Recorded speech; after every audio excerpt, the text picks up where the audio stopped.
Okay, so there are surfaces that are developable. So that basically means that they're either planar or they're conical in a way. So they're made up of they're ruled. Is everyone clear with that? So I guess the easiest way to remember is if you can make it out of a piece of paper, then it's developable. Yeah? So is a cylinder, can you make a cylinder out of paper? So therefore it is developable. Can you make a cone out of paper? So therefore it's developable. If the surface requires stretching to make it flat or shrinking, so like a sphere, it's not developable. Cool? Okay, so what we need to do is we need to take our geometry that... Should we follow along? Yeah, I'm just explaining. So we need to take our geometry that is like so, and we need to start making this, we need to rationalize that to a developable surface. Okay? So I'm going to assume that you guys don't have this, we'll say. So what I've done, I wasn't able to upload the starting script to Moodle because I only have like editing privileges that let me just shuffle the Moodle thing around. It doesn't actually let me upload stuff. So if you go to the website strangercollective.com/code,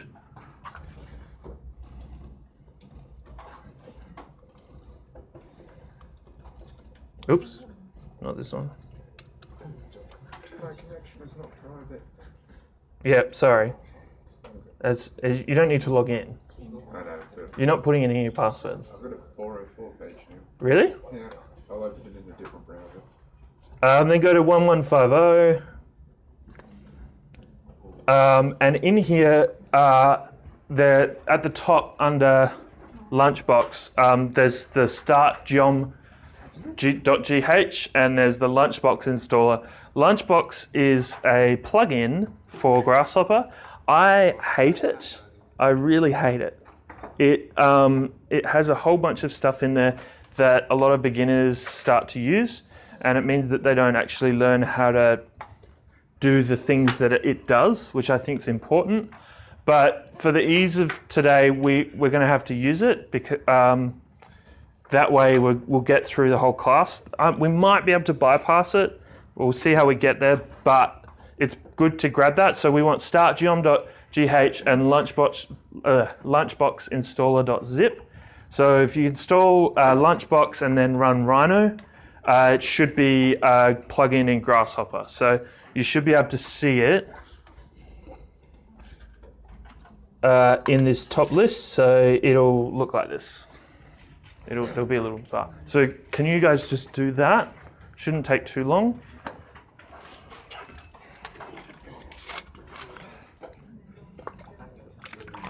While you do that, I'll do the pseudocode. strangercollective.com/code.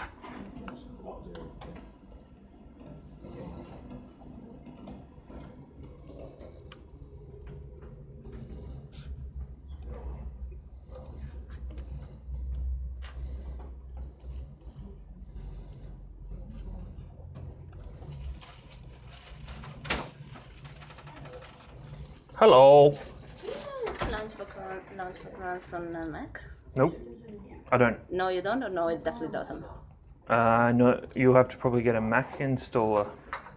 Mac installer. Otherwise, well, have they tried? I have one who's having trouble installing because when Go to Futurano then. Yeah. Yes.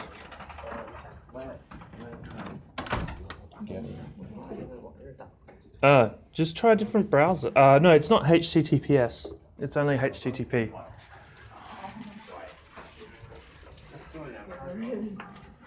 I'm not willing to buy upgraded security for my website because it doesn't really matter, does it? I don't know, because Chrome won't let me go to Is it because it's S? It's missing the S? Do you have an S there? It has an S there, but it's like... Can you delete the S? I'm trying to, but it just keeps taking me back to HTTPS. Really? Yeah. Okay, just try a different browser. The box I just sent it to. Try a different browser. Yeah, I'm going to try Firefox. Sorry. We're not, I'm not doing anything. Like, it shouldn't be. Firefox works. Okay. Is it working? It's all good? Got it? Everyone's got it? These two, both.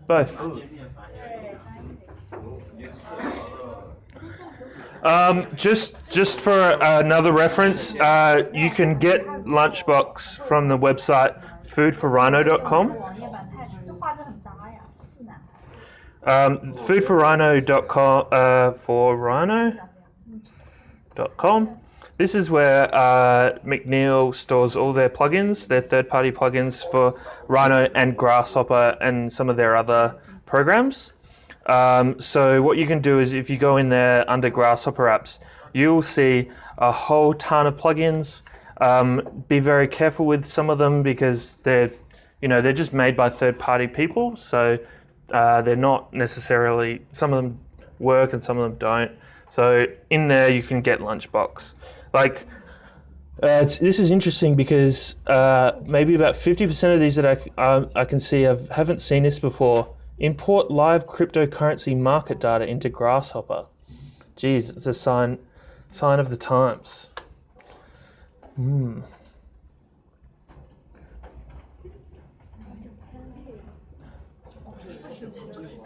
Okay, so who hasn't installed Lunchbox? So everyone's installed it? Do we come in next Wednesday? No, next week you do not come in. You come in on the 11th. Because if you come in next week, I will not be here.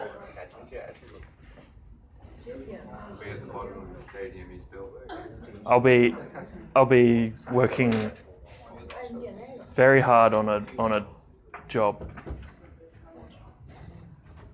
Who knew computational design could be so secretive? Yeah. I know. It's what's annoying is there's stuff that I'm working on now with techniques that are modern, like computational design techniques. They advance like every 3 months, right? So if I'm working on a job, I want to be showing you guys the techniques that we're working on now, not techniques that we've come up with like 5 years ago. But I'm normally not allowed to show you guys stuff that I'm working on right now. I'm only allowed to show stuff that was finished like a year or so ago. So it's usually like, here's this old way that we did this.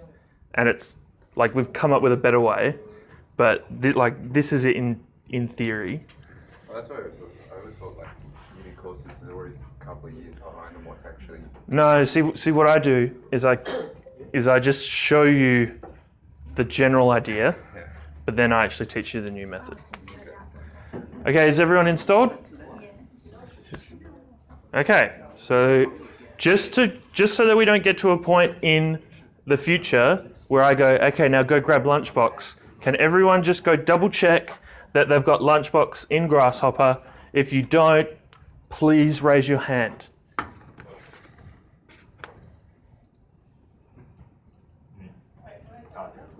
If you by the way, if you install this, you need to restart Rhino.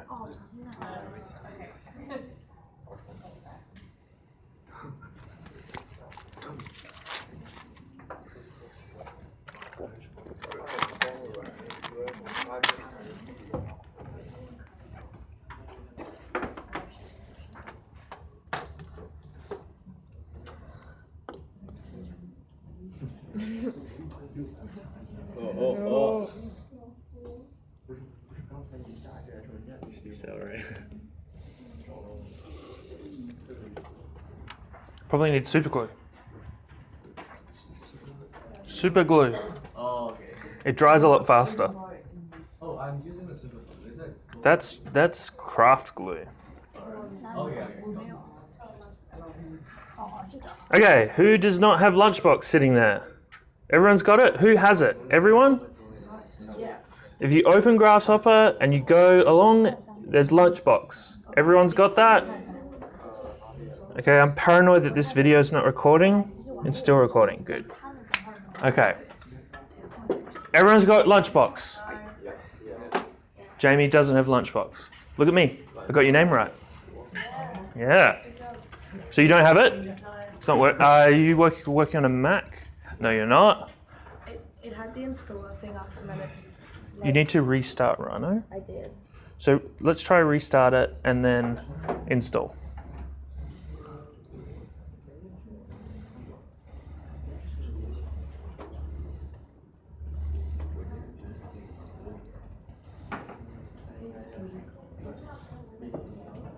It had like the loading thing and then I went fully and then it just disappeared.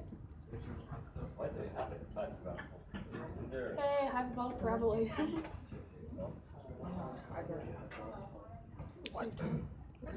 What's going on?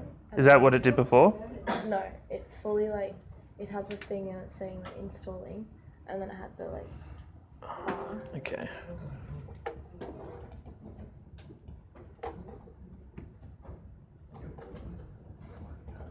Oops.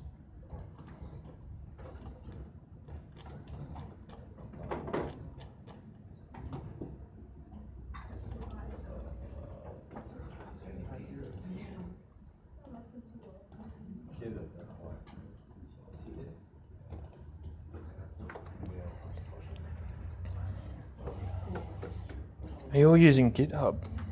yeah. Is that the Python course that's requiring you to do that? Yeah. Excellent.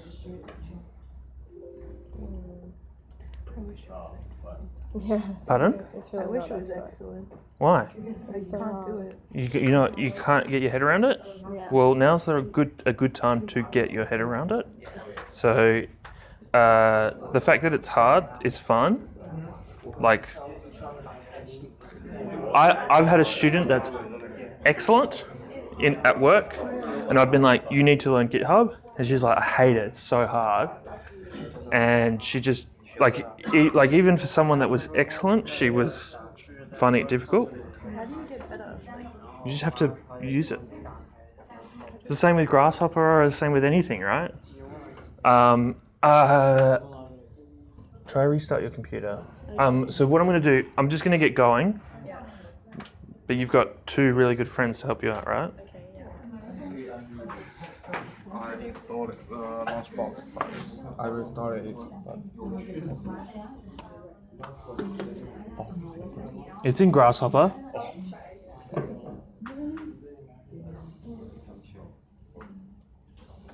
Okay. Okay. There's one other way of getting around it.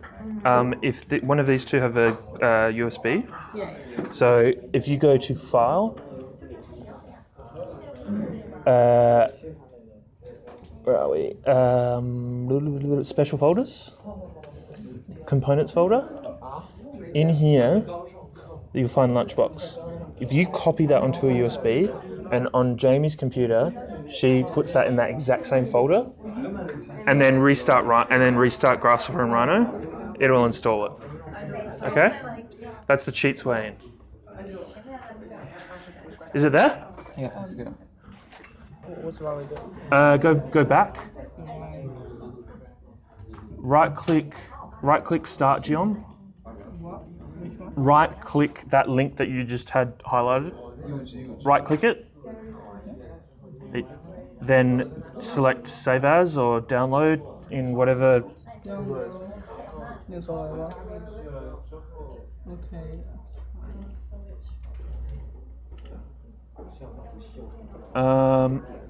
No, that was. Do you have it? Just give it to him on USB.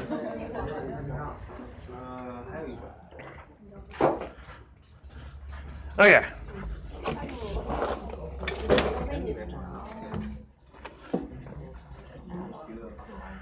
Let's get moving. Okay, so we have.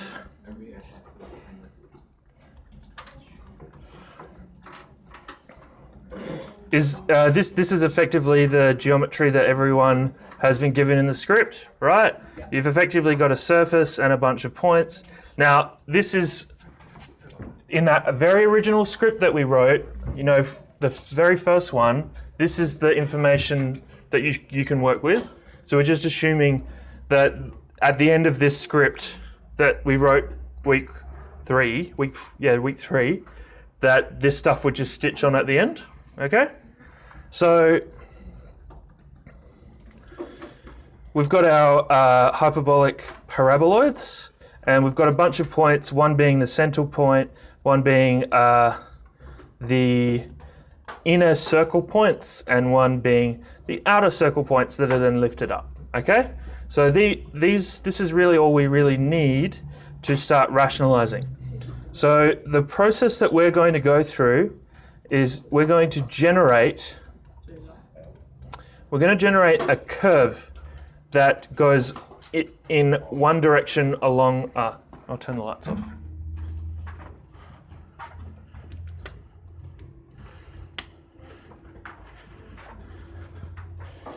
We need to generate a curve that goes in one direction. So for example, I'll just bake these so that we can pseudo code this. So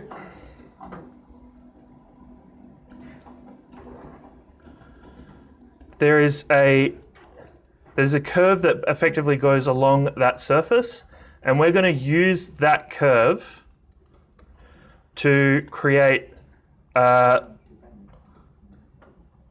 developable surface that goes to the endpoints, right? It's probably better if you've got a design that is squishy. So like in this case, the longer that these elements get, it's probably better that you stick to this lateral curve as it goes across.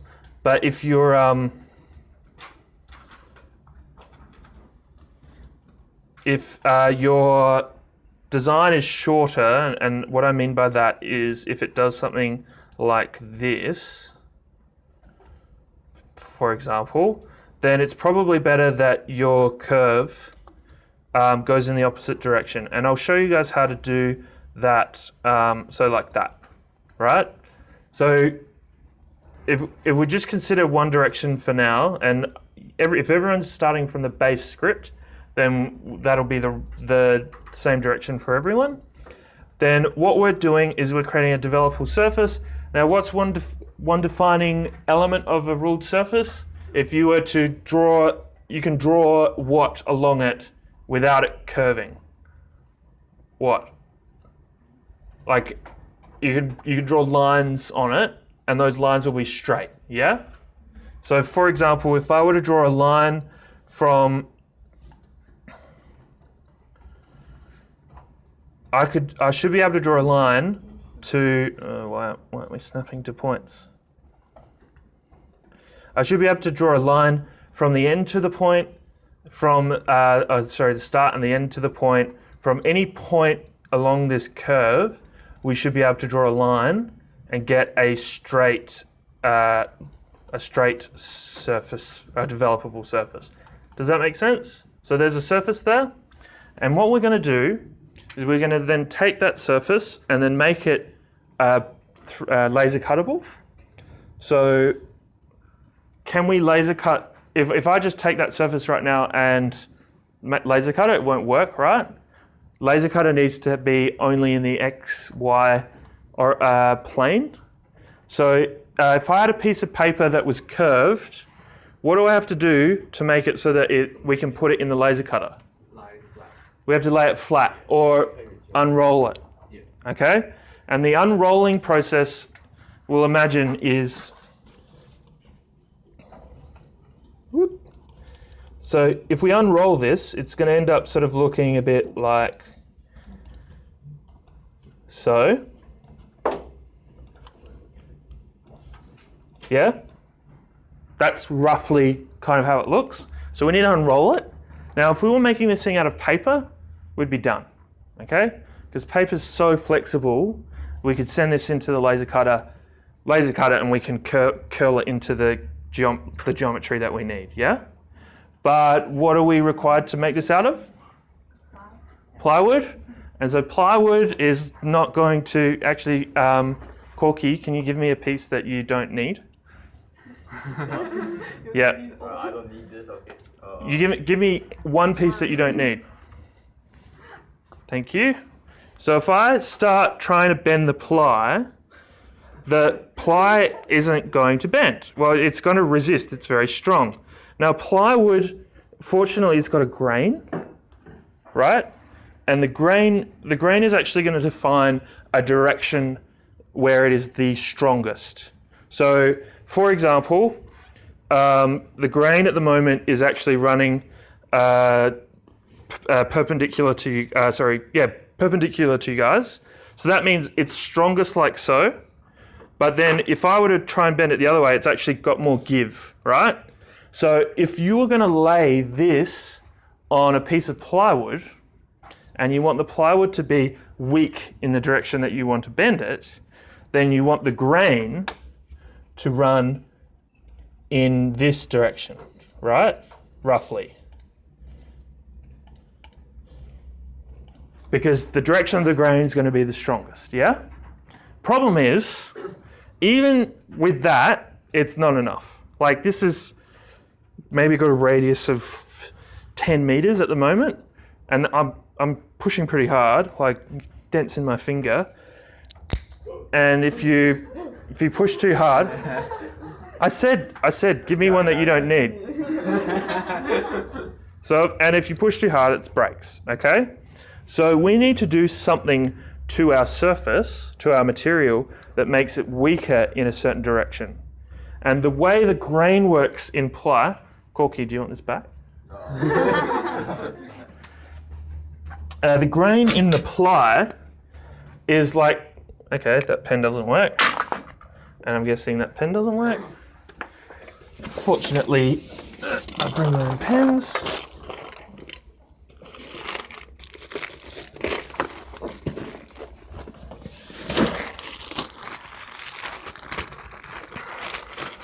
So the grain, if you imagine the grain fibers in the ply as being solid and there's like a gap in between them, basically what we need to do is start making that grain further apart to allow for that to be weaker in one direction but still maintaining the strength in the other, okay?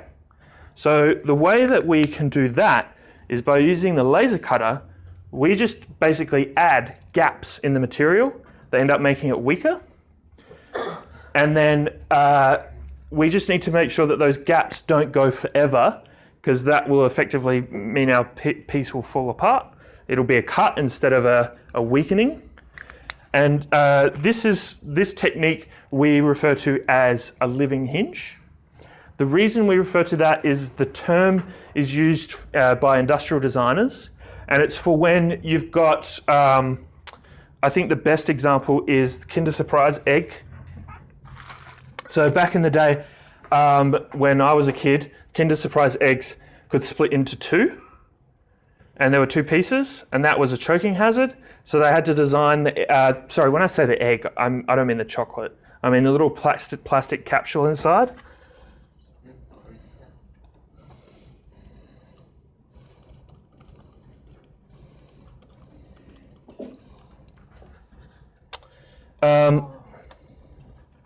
So they used to break into two, but now they have these special little hinges that is literally the same piece of plastic.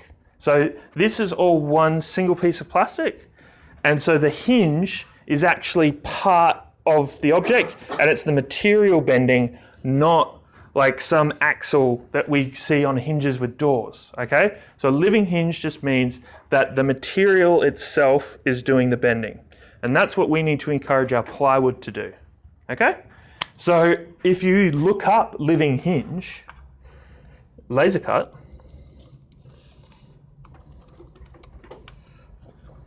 we see the exact examples of what we're going to have to do with Grasshopper, okay? So we need to get this thing to curve and curl, and so we just need to add the weakening element, which are these slots, okay? And there's a pattern to that, and we're going to do that pattern. Cool? Okay, brilliant. I feel like we're on track. We've got plenty of time.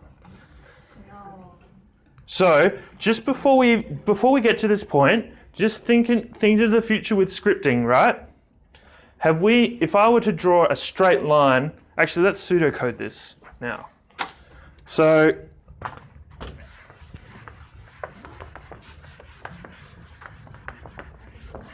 we've now got an element that looks like so. And what direction do we want our lines in it to make it the most efficient to curl in the way that we want it to, conically, not in a cylindrical fashion? Do we want our lines to go like so? No? Yes or no? Who thinks yes? 3? And then who thinks no? Who can give me a better suggestion? Do it following from the angle to the vertex. From the angle? Like following the same angle as the side. Okay, so if I did, are you saying like this? Oh no, to the center point. Okay, so let's talk to Brain Cell Man. Huh? It's not the same angle. It just keeps falling from that bottom. Yeah. So what could we do? What could we do to this bottom curve? You could cut it up into equal intervals. So divide it. So we'll divide this. And then what? And then connect that to that point. Too easy, right? Okay, so that's the direction that we want our lines to be, to allow for that curvature to be as efficient as possible. Hopefully we won't have to stress the wood so much that it's going to snap, right? It's going to be weak enough to do that. So if I just sort of focus on this element and we just stretch it out so that we imagine that to be parallel, right? So this is a series of lines. If we use these to cut our plywood, then our plywood's just going to turn into 10 bits, yeah? So what could we do to this to match this pattern? Can everyone kind of make out that pattern? Would it be better for me to put up one that is bigger? That's probably not a good example. This one's good. So you see this pattern?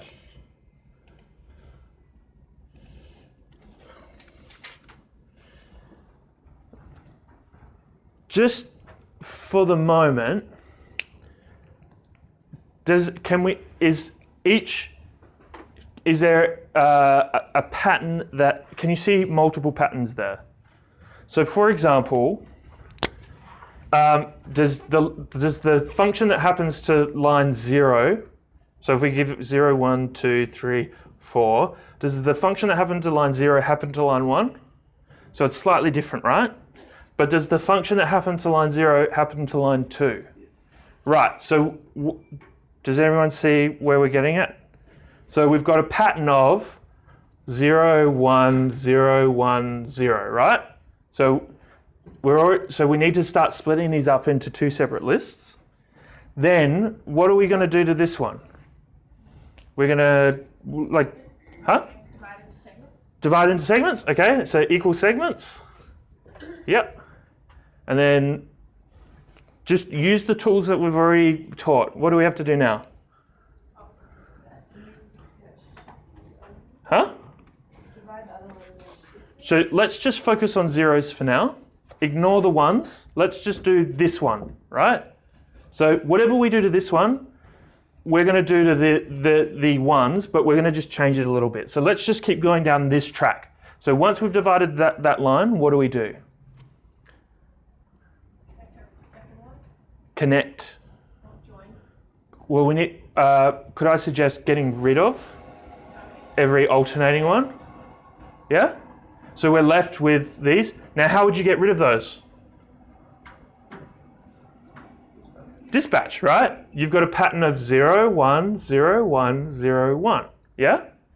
So we just want the zeros from that. And then you can see here that the gaps between these two, between the lines that are 0, I'll just redraw them for you. Those gaps are really tiny, right? So all we have to do is extend these lines to allow for an overlap, yeah? Now the process that we do on these lines, the alternating ones, we can divide by the same number, but instead we just want to have 1, 0, 1, 0, 1, 0 instead of 0, 1, 0, 1. Does that make sense? Cool. So with everything that we've learnt, except for there's a few little things that we haven't done, but everything we've done prior to this is actually what's required to pull this off, okay?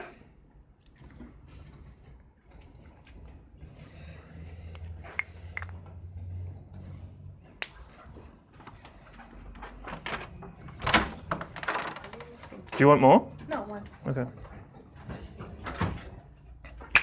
Okay, let's do it.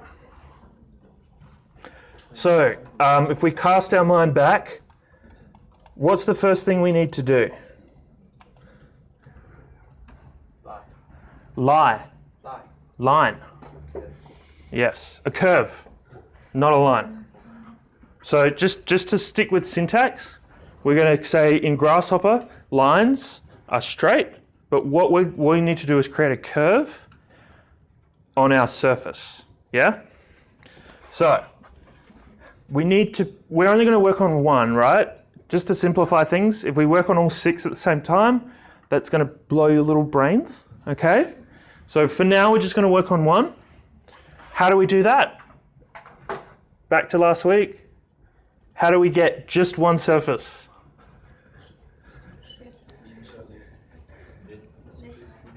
List item, right? We just want one. So we've got list item. And yeah, we're perfectly happy to get this guy. So I'm just going to remove these.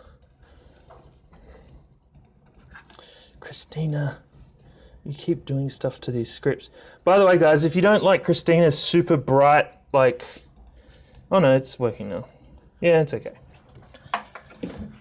Okay, so step 1. Do you remember how we drew a line? We cut a section through here, and there was a plane that cut through.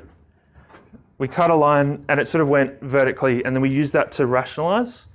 That's not really, I think, the best way to generate the curve that we're about to generate, because if this point here in the surface is, like if this is asymmetrical, then the center line that sort of runs, the curve that runs through here, it's not going to be a vertical line. And we don't really want to screw around working out where that is. So there's another method for generating that, and just to really avoid explaining a lot of stuff that I want to explain later on in the course, if we imagine a surface, so we've got a surface that looks like this currently, yeah? If we imagine a surface, any surface, as a representation of a square, okay? So that means if I draw a sphere, then as a surface, that sphere is technically can be represented as a square. It's just that as you get to the infinitely small points on the top and the bottom, the surface's space gets infinitely big. So that's why we'll sort of get to this later with the map of Earth on Google Maps. That's why Antarctica is huge, and that's why Greenland and Iceland, like they're absolutely massive. Like, you know, the islands around Canada, how they look bigger than some countries? Those islands are tiny because as they get closer to the North Pole, the way the map is unwrapped, it just distorts, right? So this is kind of like, this works really well with this though, right? So what we're doing is we're taking this and we're saying, okay, that curve there on this surface, on this square, is literally just like drawing a straight line between 2 points, okay? And the technical term for that is geodesic. So what we can do is we can generate geodesic curves. So they're effectively straight lines in relative space of the surface, but then in reality, because the surface is 3D, those lines are 3D. So we need bifocals, don't we? So with geodesic, what we're doing is we're giving that a surface, and now we need to define the points that surface needs to draw from. And those points are going to be our support points. So here's a bunch of support points. We need the first point in that list, which is going to be on the left, or the right of the surface, sorry. Now, based on what we did last week, the second point here is also a point in the list, right? That we want to use. So if I plug this first one in, I need a second point. We did something last week. We shifted the list. Do you remember how we shifted to get the second point? We don't necessarily need to do that. What's another way of saying second point as an index? How do you say first point as an index? 0. So therefore, second point is right. So all we need is another list item, and we can put a slider or a panel or whatever. I'm just going to put a panel, and if we type 1 into that, plug that in, that's going to give us the second point in the list, which is then going to generate the geodesic line between those 2 points on that surface.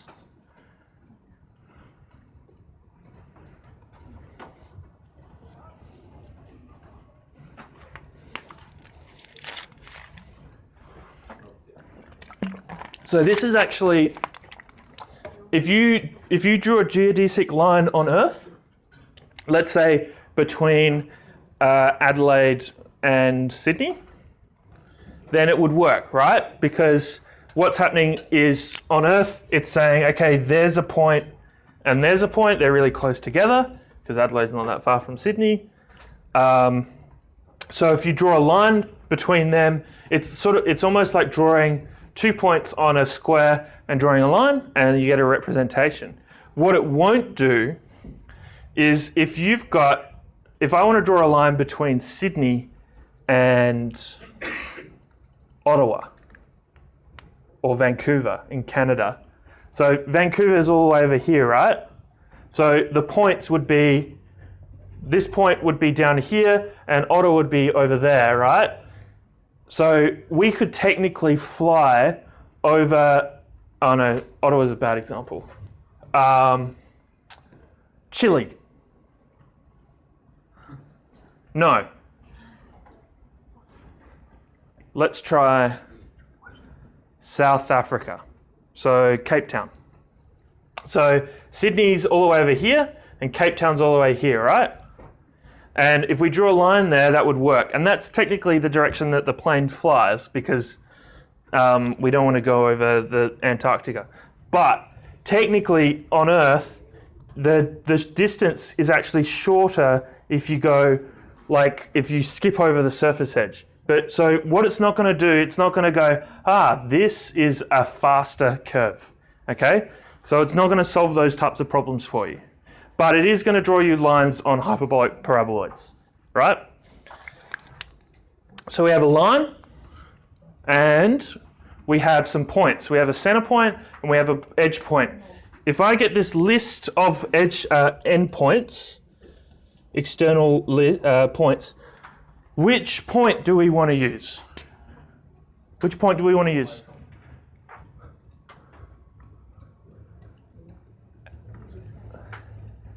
If I've got the first surface, which point do you think we should be using the first point? Oh yeah, 0, right? So, really easy problem. We just need to list item that first point, right? So you can see that's now selected that one over here. So if I just quickly hide, everything and just show these two. We've now got the instructions that's required to generate a developable surface, okay? We've got a curve and we've got a point. Technically, if we draw a line, if we divide that line up and draw lines along it to that point, we'll get a developable surface. Did everyone watch my video from week 3? Every single person? So what did I do at the very end that was a little bit different in class to generate the triangles to go to the center point? Because remember, in class what we did was we used 4-point surfaces. Pardon? I used a function that extrudes curves to a point. Okay. So there's a function called extrude to point. I'm just trying to tie everything back to things that we've done, right? Like if we go over things, we do things more than once, and just go, oh, remember how we use this differently? So things can be used differently to get different outcomes, obviously. So under surface in extrude point. So what that does is it takes either a B-rep or a curve, and it takes a point. So if I give it my geodesic line, or curve, sorry, and I give it a point, then what that does is it extrudes, it works out how to get a surface between that curve and the point. No matter what you do with that, it's always going to generate a developable surface. Always. Because it's always generating a line. At any point along here, the surface is a line to that point. So it's always developable. Cool?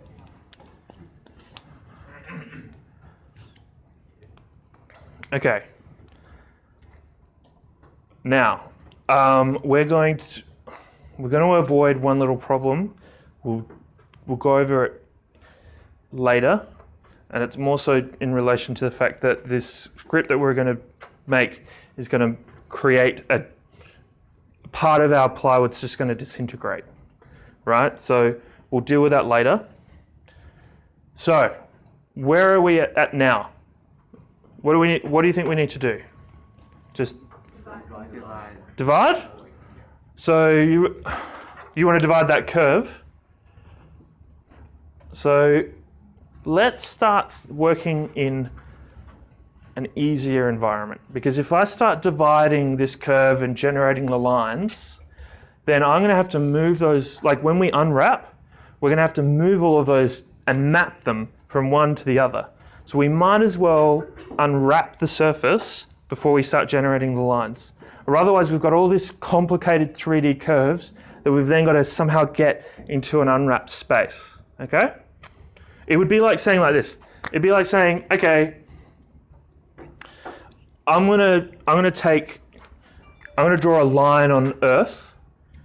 Now I want you to draw it. It's very easy for you to draw that on a map, right? But then to then move that into 3D space, it's rather difficult. So we might as well move this into 2D space first before we start doing all the difficult stuff, okay? So we need to unwrap the surface, yeah? So this is where Lunchbox comes into play. I've written, so just to sort of prove that we don't technically need Lunchbox, where is unwrap surface? There it is, unroll. Sorry, unroll B-rep. So this is the component that unrolls. So if you plug your surface into that, you'll note that it's now put it on the, it's unrolled it flat, okay? So just to sort of show that this can be done with vanilla Grasshopper, this is the script that I wrote that does the exact same thing. Okay, so from sort of this point on, that's the components that are required to sort of unroll that same surface. So we're just sort of crunching that down into one component. A lot of this stuff, it's a little bit too difficult, I believe, at the moment, but it's certainly something that I hope some of you might try. But the fact that this is being recorded, that means you can go have a look at this and try and work out what I'm doing, but we're just going to skip over it, okay? So, we've unrolled the B-rep. Now we're at a point where we can start dividing curves, okay? So, we need to start extracting geometry from this because it's a surface, right? And what do we need to do? Like, remember how we divided the curve? What does that need to be to divide it? A curve, right? Yeah? And then if this is a point, like we need that to be a point. So we need to start extracting this type of geometry out of the B-rep. B-reps or surfaces are always made up of curves and points. There are always going to be a point somewhere on it. There's always going to be a curve defining the edge. And so if we go to surface and deconstruct B-rep, what that will do is it'll push out all the elements that make up that B-rep. So if you've got a cube, it's going to give you 6 faces coming out of F. If you've got a cube, it's going to give you 12 edges. And it's going to give you 8 points. Yeah? Does that make sense? So in this case, how many edges are we getting? How many? 3. And how many points are we getting? 3, right? And how many faces are we getting? 1. Right, brilliant. So, we need 1 edge and 1 point. If we've got a list of 3 edges and a list of 3 points, how do we go get those? How do we isolate the one that we want? List item, okay? I'm not going to script it. You guys go get the edge and the point that we need, okay? Does that make sense to you guys? So use list item, use these tools, use something like this to get from here this edge and that point, okay? I'm not going to do it.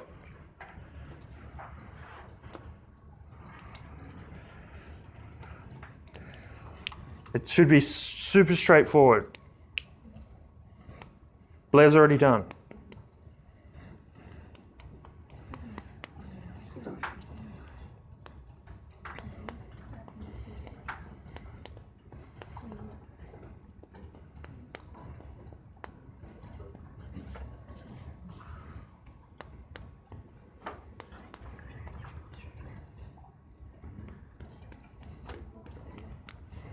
I've been discussing with Hank how we can make a grasshopper test, a grasshopper exam. Why? The idea would be that it would be impossible to get 100%. But that's not feasible. But the idea would be that if it was given to me, if it's a bad test, then I should be able to get 100%, even me.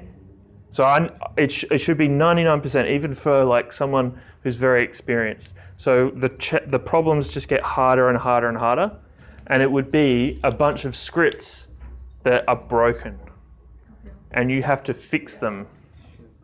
Does that sound like a good test? Why not?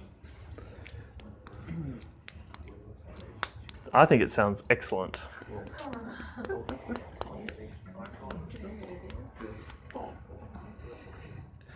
I think the issue though, like you guys hear test and you hear like, oh shit, I'm going to be judged, yeah. But what I hear is, okay, we need a way of working out whether or not you understand something, and so we can use tests to do that. Is everyone done? Shouldn't have taken long. Should be that little anecdote should have been enough time. How to get the point online? Pardon? How to get the point online? No. Look. We've got deconstruct B-rep, right? So that's giving you faces, edges, and vertices. So that vertice, you don't even need to extract that from a curve. You can just get that as a list item out of the vertex. Let me show you how to do it. So if we get list item, and we just hide this for a moment. If we get a list item and we get our edges, we want one of these edges, and that edge happens to be, I believe, edge 2. Right? See how edge 2 is showing up? Right. So then we also want to do that with our vertex. So our vertex is going to be, I think, vertex 1. There we go. So we've got our things. Is that how everyone did it, almost? Everyone got there in a way? Good. The thing is, there's 1,000 ways to skin a grasshopper script, so I'm okay if you've sort of deviated off that. As long as we've got the 2 outputs that we need to keep moving, we're good. Okay, so now we're at the point where people were telling me to draw lines, right? So what do we have to do to our bottom curve to start defining where those lines are? Divide it. So we're going to divide our curve. And I just want you to know that the number that we divide by is purely up to you, right? I'm just going to leave it at 10 for now. But you know that you can put a slider into n, right? Andrew, Yes. what's the difference between shatter and divide? Shatter? Yeah. Okay, so divide creates points, while shatter creates line segments. Yeah? Does that make sense? So we want points. Yeah? Because we are then going to, so everyone's cool, you can create a number slider if you really want, and plug that in. That's really going to be dependent on the size of the model that you make, okay? So the size that I'm seeing here, right? We wouldn't want to make that divided by 100, right? Because the points are going to get so close together that as you laser cut, mind you, it's probably going to create a fire in the laser cutter, but at the end you're just going to be left with soot, yeah? Because you're just disintegrating all that. Yeah, it's too dense, okay? But yeah, just note that you're going to have to make a decision on that, okay? So we've got our divided points, and all we need to do now is grab a line, and we need to join our divided points up with our line.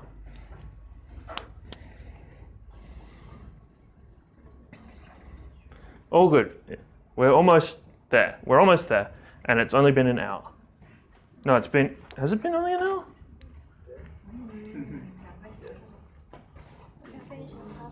Yeah. Yes.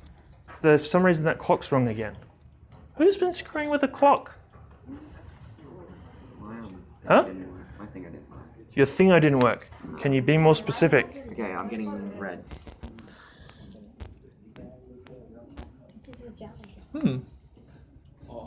What is the little red, see the little speech bubble? What does that say? Ah, wow, that's really interesting. That normally doesn't happen. That is most likely because you've put an enter in. So it's not reading, it can't convert to enter as a number. So, yeah. So guys, just as a little note, if I have a text like a panel, and I write like a number into that, what happens is Grasshopper, when you plug that in, Grasshopper actually thinks of that as text. That's a string. It's not a number. It's a string that represents a number. So when we plug that into something like an integer component, what Grasshopper does is it checks. It goes, convert this to an integer. If I can, then yeah, it's an integer now. So now we're looking at an integer. So if you put anything in this that doesn't sort of represent a number, for example, a spacebar, Spacebar is going to not break it, but enter will. So if we put in an enter, now it's reading it as 5 with an enter. And the component that's reading that goes, I don't know how to convert enter to a number, right? And so it breaks it. So that's what's happened with Curtis, okay? So just note, sometimes you've got to be really careful with what you type. Is that what was, someone else had an issue?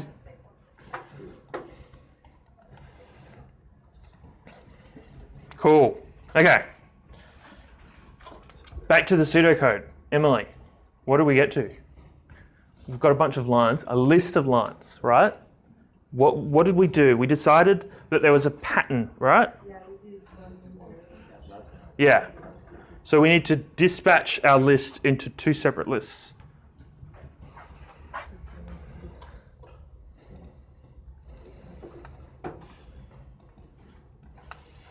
Okay, so what I'm just to sort of help display this, I'm going to put a display component in. You don't need to sort of follow along necessarily, but what this does is it just colors things a little bit differently so that we can see the difference.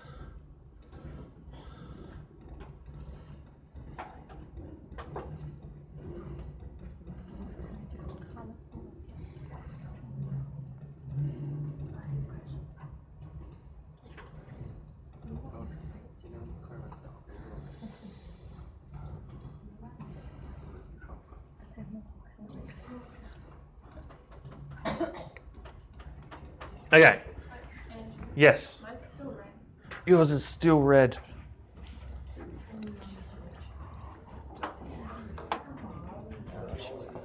Could you not see in your other No, spot? I couldn't see him, and there's too many heads in the way. Okay. That is red because. So what you've done is you've grabbed an edge when we want to grab a vertex. Yeah. Cool. Alright, perfect, thank you. Okay. That's another thing. So this is why the test would be cool, because I wouldn't be there to be like, oh, there's your problem. Like you actually have to, yeah. You have to look at the script and work out what's going wrong. Okay, so we've got a bunch of the sort of like yellowy green ones. They're our ones, and our blue ones are our zeros. Yeah. So we just need to let's work on just the A's or just the ones for now. What do we need to do to these guys? Next step? You tell me what I need to do. You just have to think back an hour ago, even less. We've dispatched them already. Pardon? Divide. Okay, let's use the right word. So, do you remember the question that Blair asked me? So, divide does what? Dividing a curve produces what outcome? It produces what outcome? Huh? So, a divide produces points. And shadow produces line segments, right? So we want line segments, yeah? Cool. So what we're going to do is we're going to shatter. We've used shatter already. What did we use shatter for? We used it last week. Can't remember? What type of joint? For the finger joints, right? We used it for the finger joints, yeah? So we've used shatter. What did we use with shatter to make the finger joints? Because shatter, you can shatter at any location, right? You can shatter at 50%, you can shatter at 0, you can shatter at 1. So what did we use? We need to generate a list of numbers that go between 0 and 1, yeah? So we used range and a domain, and fortunately range defaults from 0 to 1, so we don't even need to make a domain, we just need range, okay? Cool? So go grab range. Go get the range component.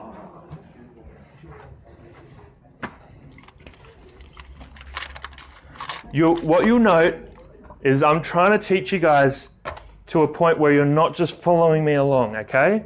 Because if you just follow me along, we'll get there. We could probably script some pretty complicated things without you sort of realizing, okay?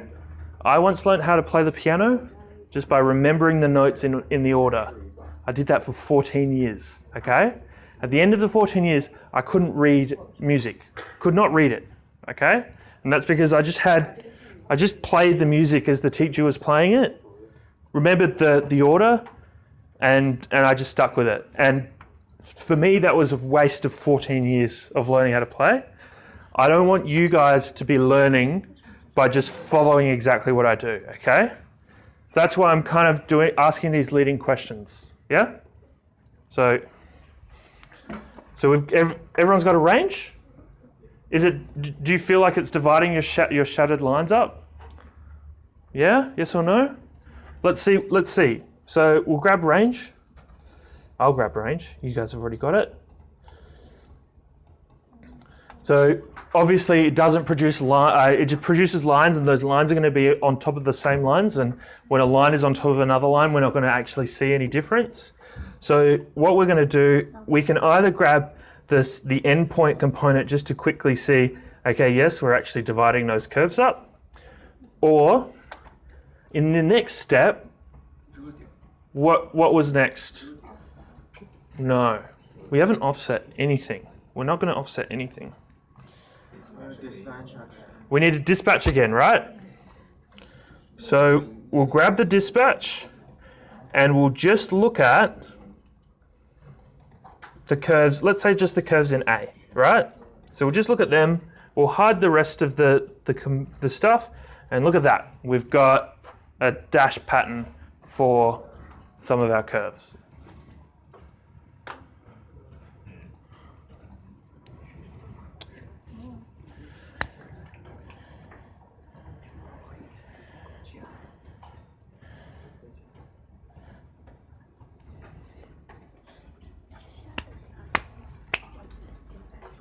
Okay, so if I were to quickly, if we were just to slide that range off to the side, and we were to just copy this, and we're going to use this for the alternating, so we're going to use this for B, right? So that's, I've just now set that to B. We can see that the curves that are in green are the B ones, but they're not right, yeah? There's something wrong. So just change the script to make it work.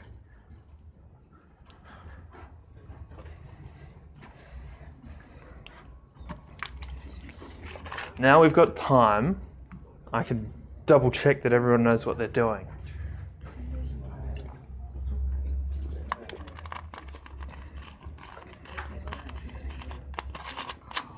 Because we're almost done.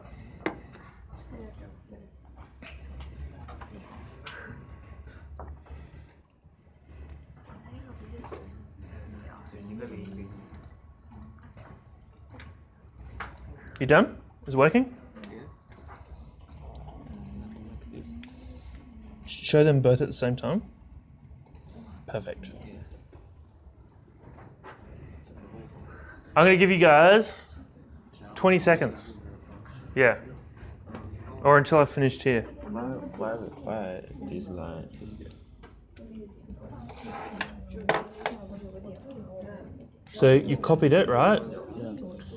So that's lines like that because you've previewed that there.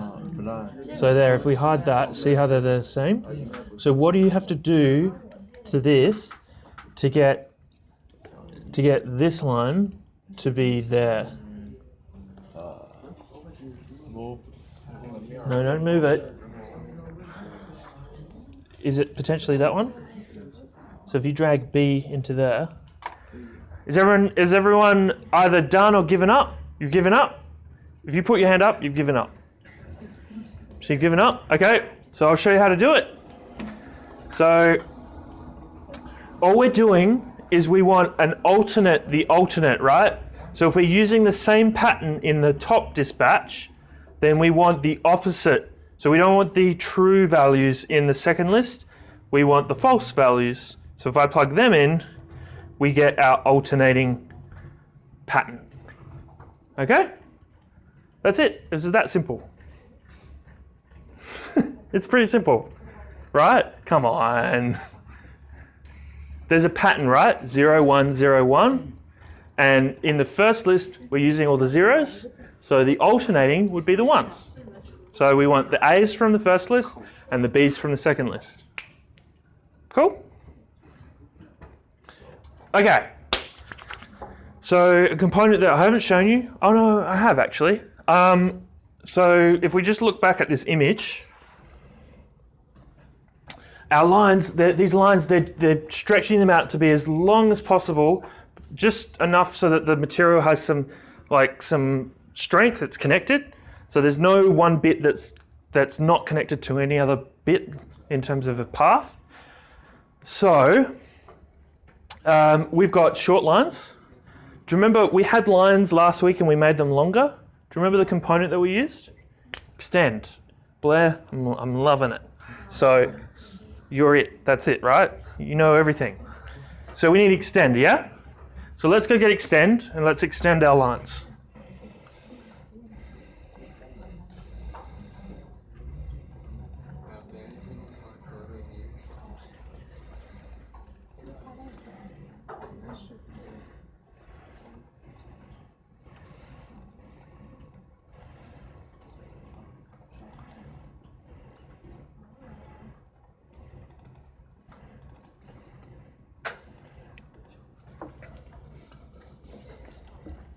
So we only want our number to be actually rather small. If we go to 5 at the moment, it's going to be too much.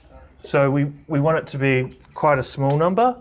And if we offset one set of curves, then we might as well, extend. Then we want to then also extend the other.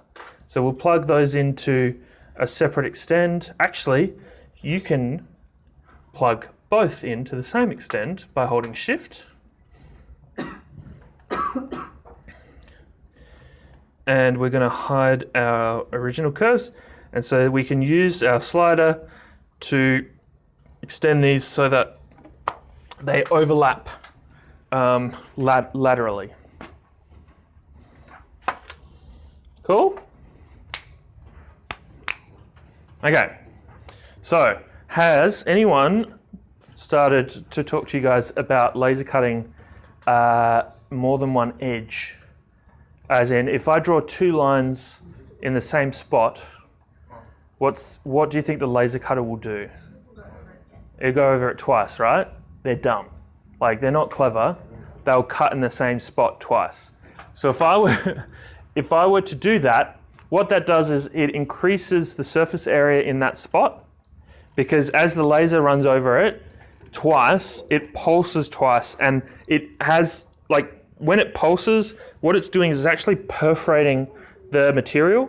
So as it runs over and pulses, it has the potential of increasing the surface area.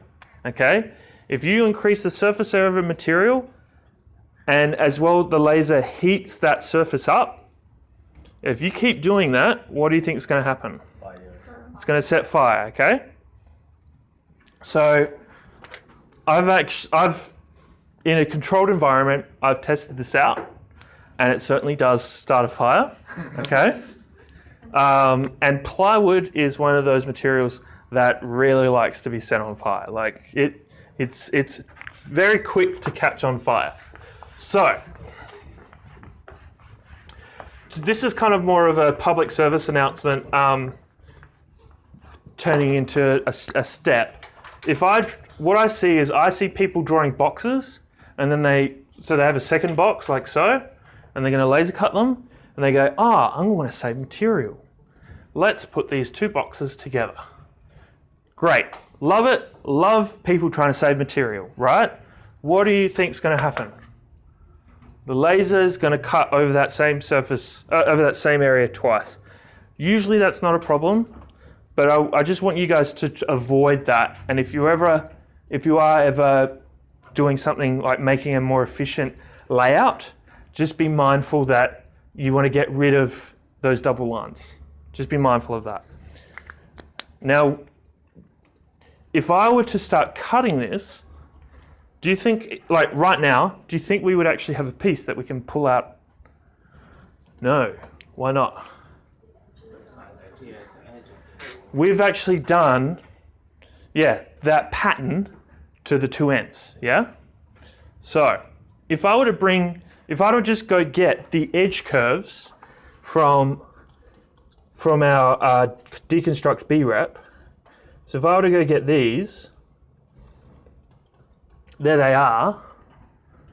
Is there, those lines are still there, right? So the line, there's still a line overlapping that, and the laser cutter, it's not good practice to have those lines cutting twice, yeah?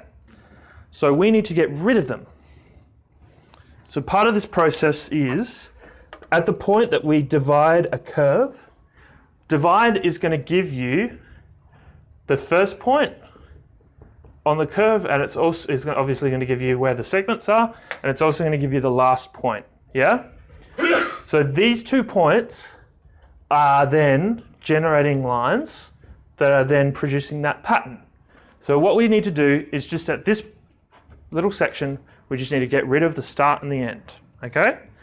So how do we get the start and end normally? How do we isolate them from a list? List item, yep. So if we want to get rid of them, we need to use cull index, which is this guy. Which indexes do you think we want to get rid of? 0 and -1. Brilliant. Really easy questions, but it proves that you know what you're doing. Okay, so we're going to plug in our divide curve. We are going to put in our list. Now we can do that, we'll do that as a panel. We're going to type in 0 and -1. And we are going to right click our panel and set that to multi-line data, because that's not being understood as a list unless you do that. We're going to plug that into our cull index. You can already see that's now culled those points in the ends. So then when I plug in these points into our line, what it's going to do is going to actually change, because our pattern's now going to be like our first point's no longer true. Our first point's ignored. So the second point in that list is going to be true now. But now what it's doing is it's avoiding drawing those lines. Cool? Okay. So that's one issue when we get to laser cutting. We don't want the double lines. We've written a script that avoids that. Great. There's another issue. Do you think the laser is infinitely small, thin? No. The older the laser gets, and the further away it gets from its mirror. So as you go, I don't know where those machines, the laser comes out, but if the laser comes out a certain point, it's at that point that it's, as you get closer to that, the more accurate the laser gets. And the further you get away, the laser turns into like a weird shape. It becomes like an ellipsoid. You won't ever notice it unless you're as like anal as me. But yeah, if you want something to be super accurate, put it as close to the laser exit point as possible. Either way, you might be looking at a laser width of 0.2 millimeters, yeah? And that's why when we did the finger jointing, when you guys fit them together, they're not taut, yeah? Because what you've actually done is you've eradicated 0.1 of a mil in one direction and 0.1 of a mil in the other, and so it's actually loose, yeah? So like old school finger jointing, with guys with the chisels, the wood chisels, they would chisel this wood to the point where it would be friction locked into place, yeah? That you could literally put this stuff into a bath of water for a week and pull it out and pull the things apart, and there would be no water in between those two junctions. That's how it used to be, right? So the laser has actually got a width. If I draw lines going to a point, at that very point, how far do you think those lines are away from each other? It's a sort of like a trick question. No matter what, if I draw any point in space and I draw I draw 2 lines at any position, at the point, how far are those 2 lines away from each other? No, this is just in mathematically. Mathematically, if I have a point in space and I draw 2 lines to it, at the point, how far are those 2 lines away from each other? 0. Yeah, not a trick. It's an easy question. 0, right? So let's say they're 10 millimeters away from each other in space. As they get closer and closer and closer to the point, the distance between them tends to 0. Yeah? So if you're then cutting a line that has a width, eventually it's going to get so wide that those 2 lines are going to join together and they're going to become one element, right? So what we're looking at here is, eventually these lines are going to get so close to each other with the laser that the material's going to literally turn to soot at a certain point. And we want that, we want to control that, yeah?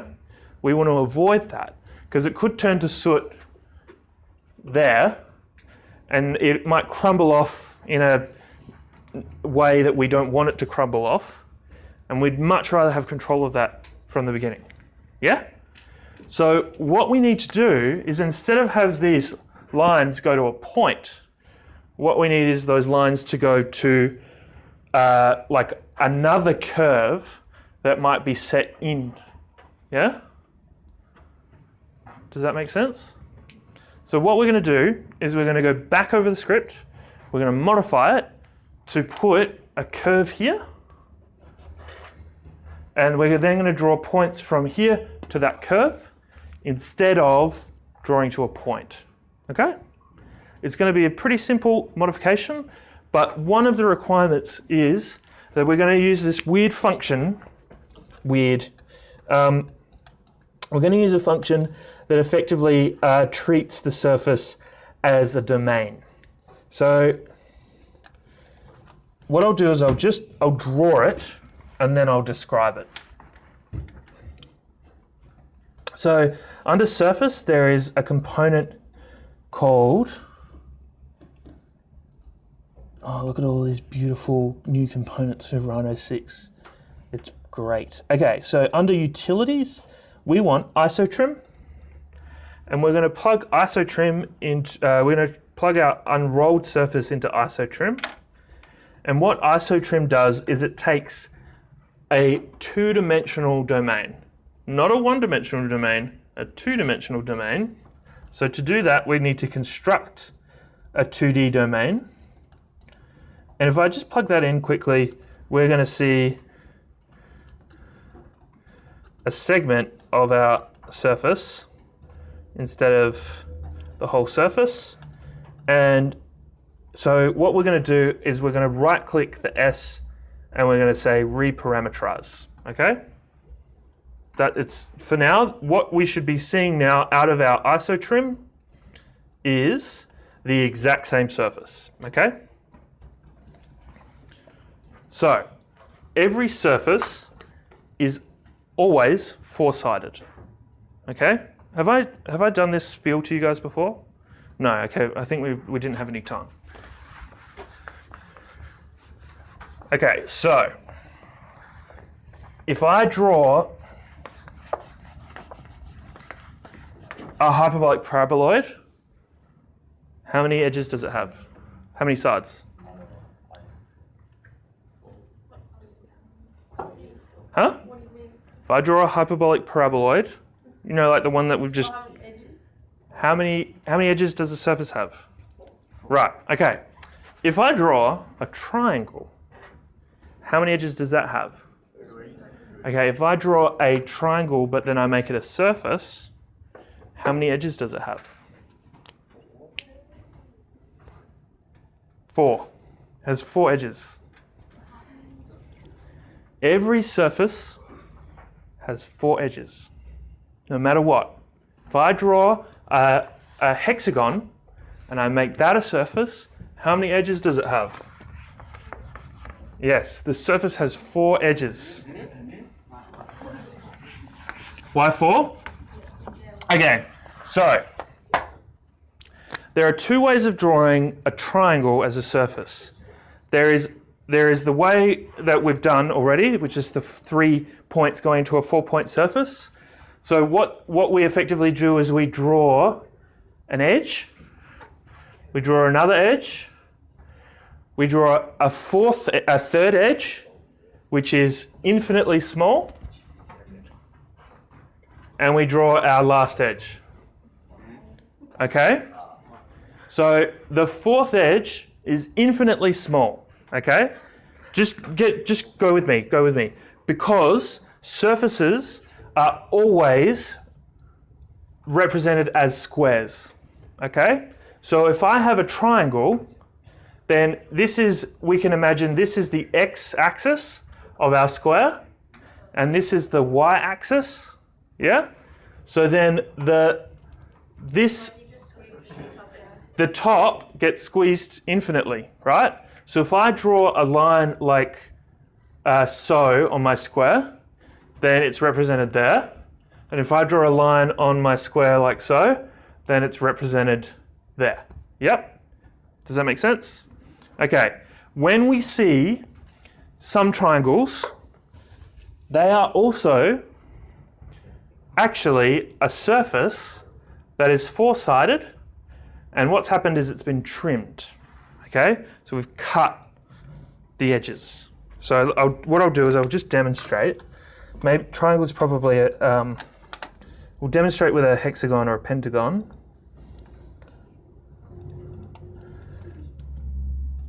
So here's a hexagon.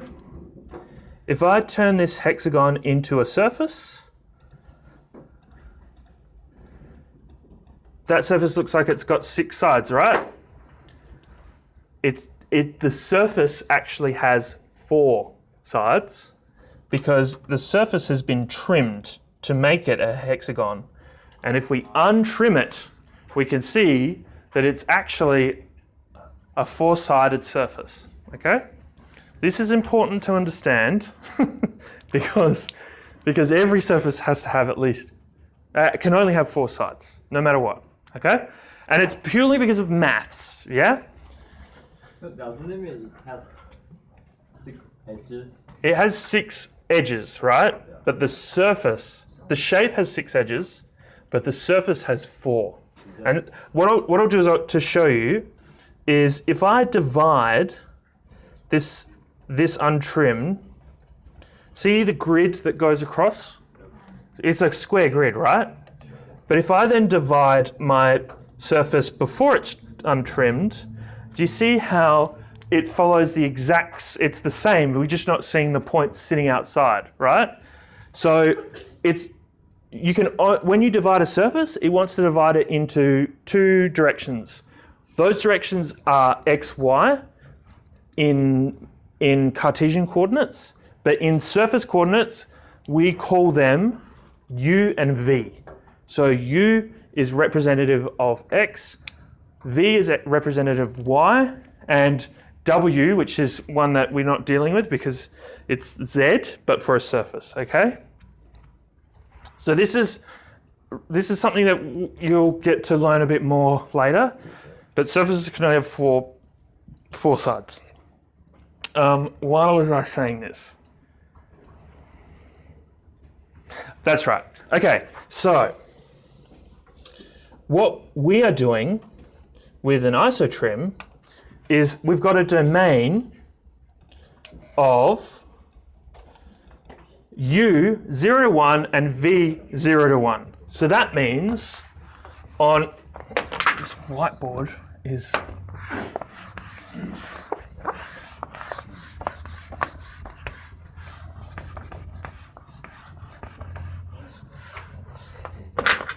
so what we've got is, if we can represent any surface as a square, we've got a u of 0 to 1 and a v 0 to 1, right?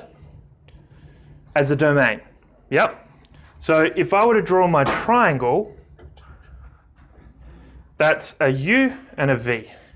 Yep. So if we want to just trim the end off really quickly, all we need to do is set our V domain to 0 to, let's say, 0.85. Yeah? If we did that, that means we're only going to get the part that we're looking at in the lower section. So 0.85 would be represented on our triangle there, which would leave us with that as an outcome. Does that make sense? So if I did this on Earth, so Earth is a sphere, that means we would be looking at cutting off a section of the Earth. Yeah? If I asked it to go from 0.7 to 1 with the same thing, then we'd get a nice little like orange slice like that on Earth. Cool? So, what better way than to actually do it? We need to construct a domain. We've all constructed domains. So let's go construct the domain for the for the V, sorry.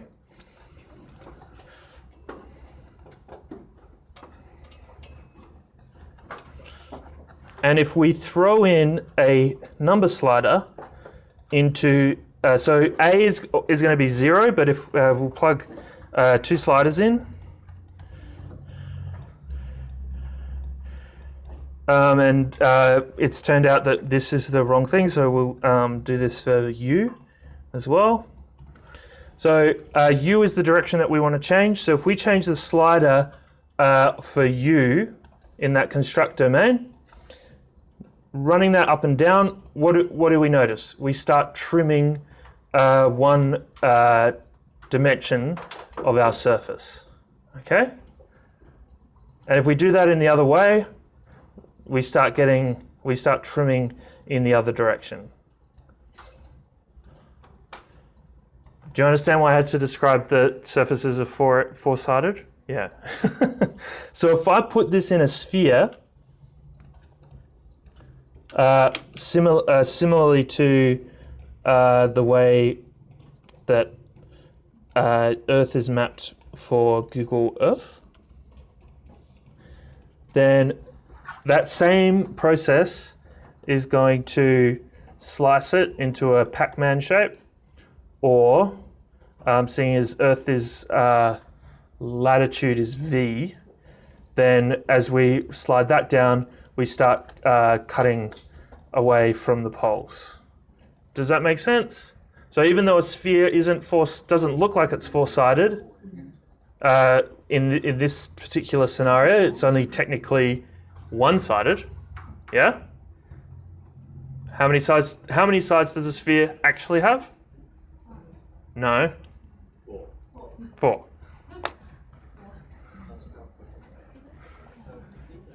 Huh? The sphere surface always has 4 sides. Yeah? Spheres technically don't have any sides. Yeah? Technically. But when we represent them as surfaces, they always will have 4 sides. Yes? Yours doesn't work. That's no good. So how would you describe, would you say it, like the sliders are adjusting when the domain ends? Or like the range? Is that how you would describe it? Yes. Yes, so yours is working. Am I just not viewing the right one? So if we just hide everything, because you're showing everything almost. Look at those scavengers. So as we slide this up and down. Oh, geez. Okay. Yeah, it's just. You had this going to 10. It just needs to go to 1. Because it's going from 0 to 100%. Yeah. Yeah. So it's working. So guys, just to describe what this isotrim does, is you give it a domain, which is a 2-dimensional domain. Okay, man. You give it a 2-dimensional domain, and what it does is the outcome is it gives you the section of the surface that matches that domain. that range, that two-dimensional domain. So the only really new thing about this is the fact that surfaces are four-sided, and that there are these objects called two-dimensional domains. They are domains that have two directions instead of one. Like Grasshopper only has those two, but you can technically in maths make domains that go up to infinite dimensions. So you can have a three-dimensional domain.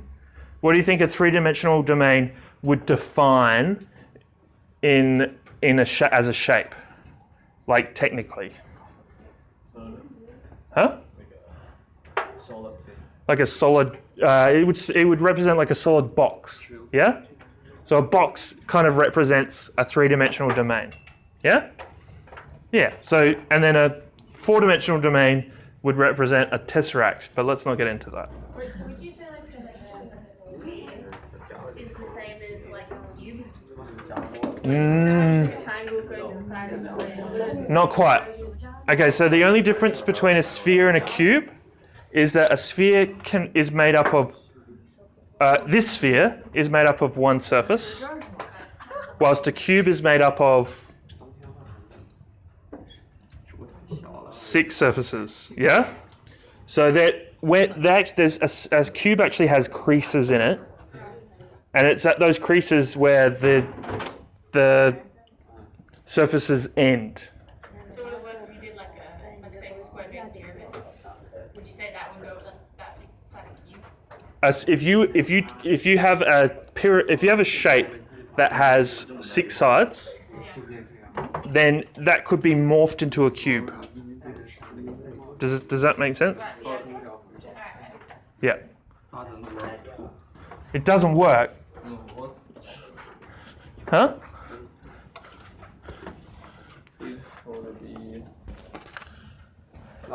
It should be arc, but No, there's no arcs. There's not a single arc in this. what's that? So what is an arc? Is what? What's an arc? What defines an arc?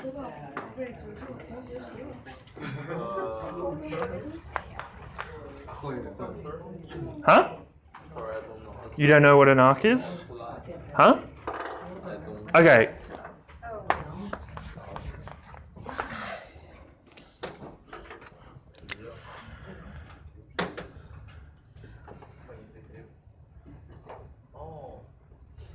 What's this? Okay, so then what's an arc? It's a portion of a circle. Yeah? Like that, yeah? That's an arc. The curves that we're dealing with right now are not circles or arcs. They do not have a uniform radius. The curves that we have, like that, might have a radius of 2, then a radius of 1.8, then a radius of 1.5, then a radius of 1.8. That's not an arc. It's just a curve. Okay? Yes?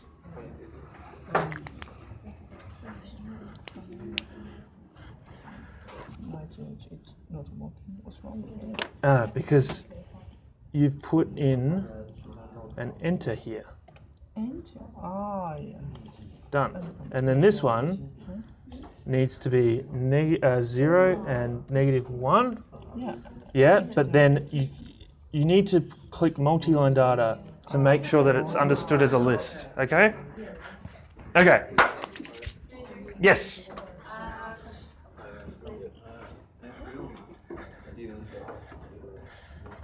So do we still need this line though? Because like No. these are going. No. But then I don't know why these have gone red. They were fine Um, until I plugged in that stuff. because you're stepping ahead. You right? Are you? I don't know. I didn't do anything. Have you plugged the isocurve to replace it in the system? Oh, on the other side, no, I haven't. Using the isotrim? No. So where's it gone red? It's gone red over here. Well, so here these are points, and that's the you need to plug that. You need that line component. You do need that line component. These plug into. See how we're getting rid of these? These ones. Yeah, so we've got rid of the start and the end. Yeah. That needs to go into the line component, not the dispatch. So that goes into the The A, A. and then the line goes into And the then the list. line goes. Oh, okay. I see that. Oh, I understand why. Cool. All right. Thank you. Okay, guys. Okay, what we're going to do is we're going to break our script. Okay, it's going to stop working soon, and that's because we're telling our script to go to a line. A point, when eventually we want it to go to a line. Yeah. So what we're going to do is we're going to plug it in. It's going to break, and we're going to fix it, and then it's going to work. Okay. So we've ISO trimmed our surface. Let me just make sure this is actually what we want it to look like. So we've ISO trimmed our surface. So we've got rid of the bit that might, dissolve. We're making sure that that doesn't get used at all. And what we're going to do is we're going to replace the ISO trimmed surface with on our original. So that's going to overwrite that going into the B. So what this will do now is it's not going to give us the right edges. Like the edges have changed number. Yeah? So instead of this first edge is not the right one, right? First edge. The edge that we've chosen is not the right one. So we don't want that to be 2 anymore. We need to find out what index that is. Okay? And right now, instead of getting the system writing a really complicated thing to check which one and pick it for us, we're just going to pick it ourselves. So I'm going to have a guess that it's 1. Nope. We want that to be 3. So that's now giving us our original edge. Yeah? So that's 3 now because we've added an extra edge to the system. Yeah? So I know I said surfaces have 4 edges, but B-reps aren't technically surfaces. So if you explode a B-rep, it's going to give you all its edges, as in curves, boundary curves. So if you explode a hexagon, how many edges are you going to get? Yeah. Okay, so we're not going to a point now because the point that we've chosen is this guy. So if we draw the lines, they're going to that edge, that point. Yeah. So what we want to do is we want to get another edge. We're just going to copy this set, which is getting the edge. And what we're going to do is use, I know this because 3, what's 2 edges away from 3? You can go either way. 1 or 5, right? So we'll go to 1. So there that is getting divided.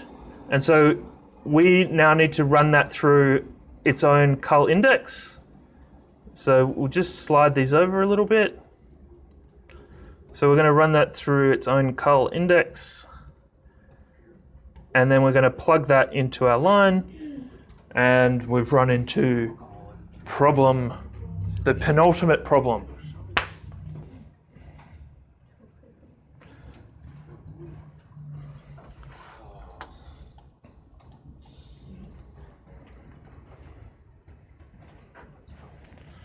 This class is meant to finish at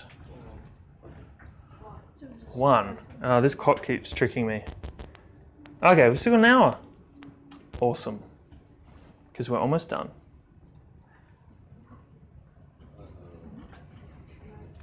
So what we've done is we're getting rid of the point. So see how this is connected to the vertex output. We're getting rid of that. We're going to copy these components again, and we're just going to change this value to 1. That's it. By the way, sorry it takes such a long time to get this on YouTube. The files, it runs for about 2 to 3 hours, and it takes a long time to upload. So that's why it takes a while.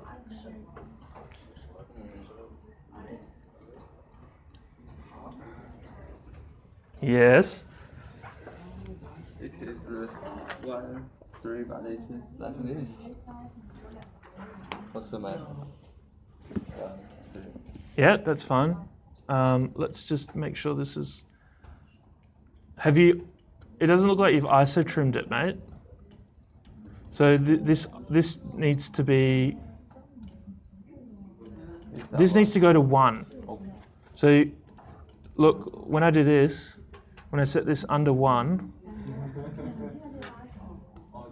still. And this needs to be plugged in. Oh, Like that. See what's happening now? okay. But just that's there's something wrong with it. Yes, it's Andrew. It's Andrew. You haven't ISO trimmed it, guys. We've spent all this time ISO trimming. Have a look. We've ISO trimmed. A bunch of you have ISO trimmed like so, but then not put it back into the system. So go grab the ISO trim and plug it into your deconstruct BREP because we want to use this new one. And just be really careful. These numbers, when you use reparameterize, they should only go between 0 and 1, okay? Because it represents 0 to 100%, yeah? So some of you have got it going over 3, like up to 100. There's no point. You should only go to 1. You good?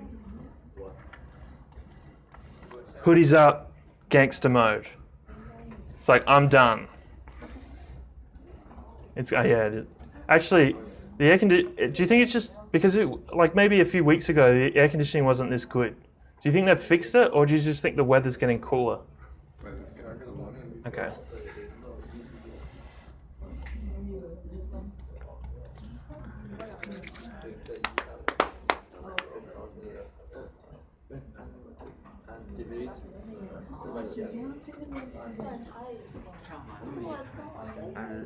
Delete to this.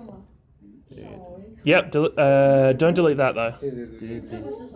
Yep. Delete those. You don't need them. But also this. Is what? Is Yeah. Look at your ISO trim. No, go. Keep going. Yep. Oh, dude, look at this. You held shift when you put this in.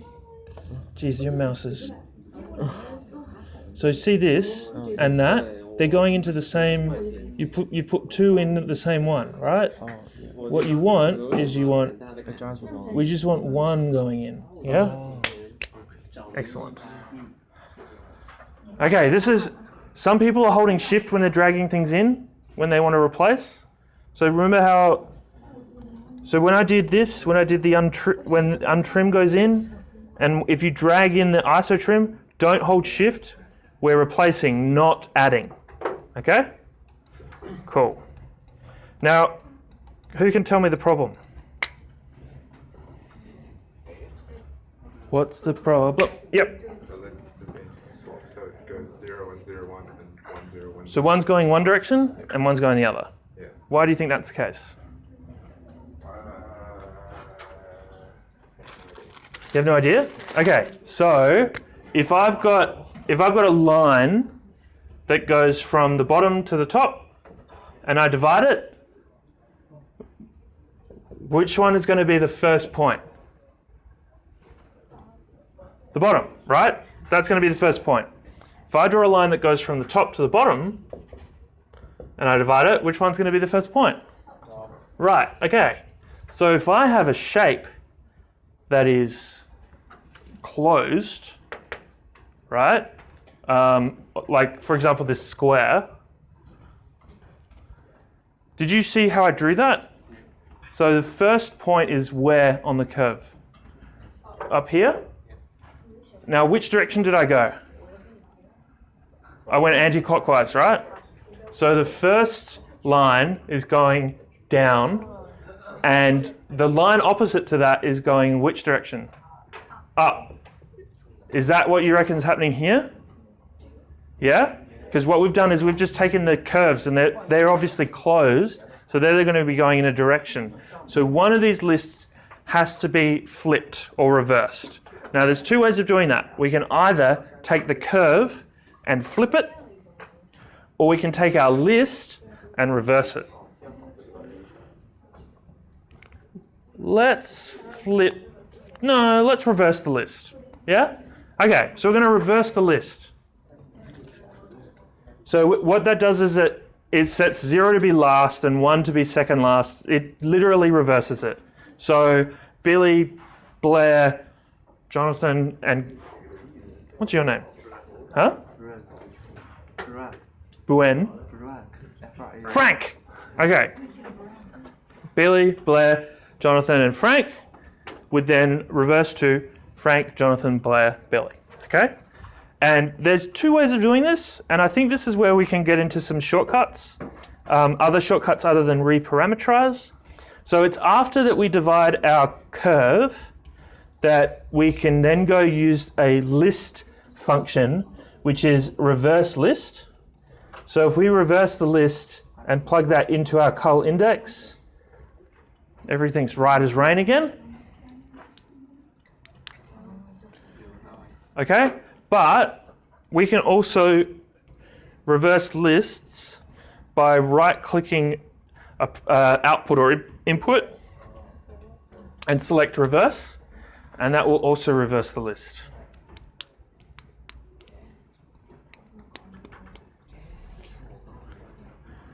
Guess what? We're done. Like, we could clean up some of the lines. Like, some lines go outside the circle, outside the shape. But let's forget about, like, who cares about that for now? That's fine. There's only one thing that we haven't done, and that's done it to the other direction. Yeah? So basically, all of this process that we've just done just needs to happen to, instead of this point, it just needs to happen to, let me deselect this, and this. How is that selected? Geez, it's selected the lines.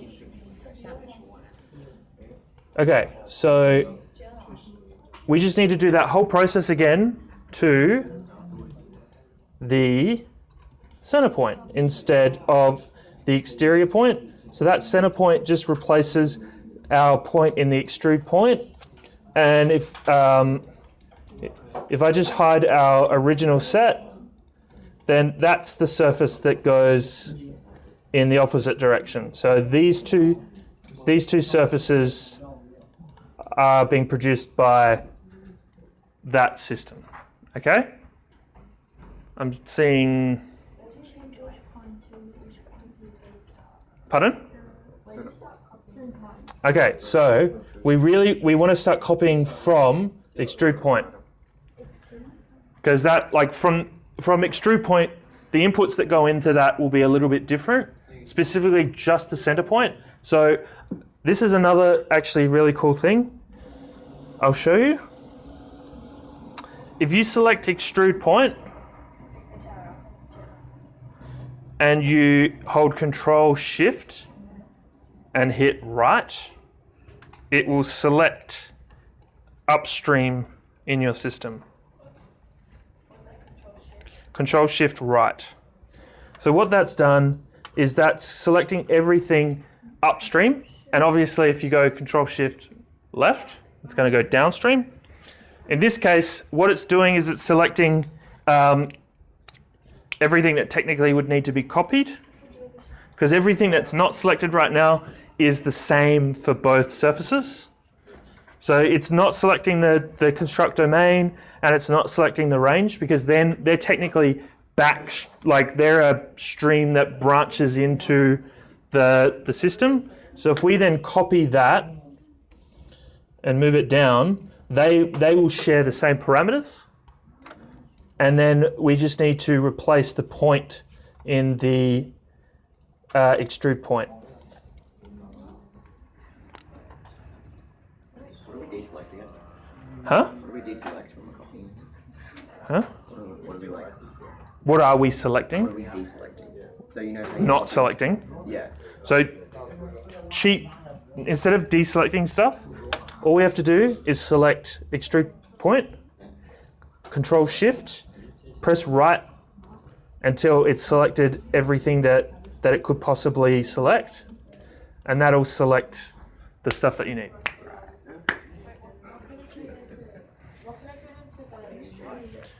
point. You want the geodesic line and a point that it's being extruded to.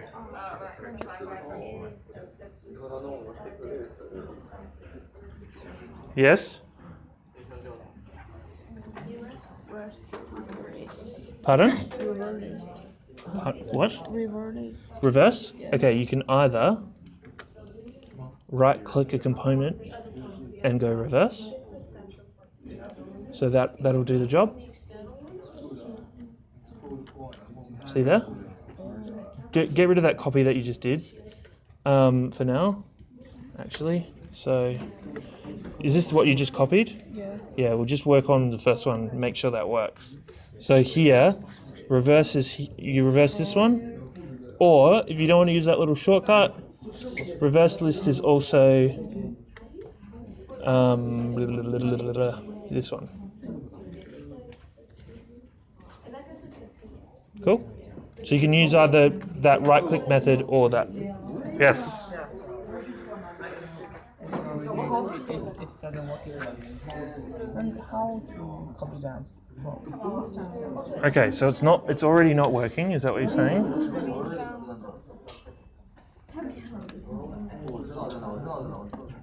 So have you ISO trimmed it? No. So see this? This needs to be lower to give it that. Oh yeah. Yeah? And then the edges that you've got here, like we need to pick the third one and the first one, that's correct. And then you've reversed it, that's all good. So if I just quickly look at this surface, yep, that's perfect. Yeah, this looks really good. Yeah, it's okay. Yep. So then what we're doing is we're using this extrude to point. Everything from the extrude point on needs to be copied. So if you hold Control Shift right, it will select everything that affects. Yeah? No, this. You don't need that. As in, both these scripts are going to share that parameter. So then when we copy it and paste, done something Chinese. That's okay. When we can copy paste, how come it's not working? What's this? What's this thing? Which one? See this in the top left corner?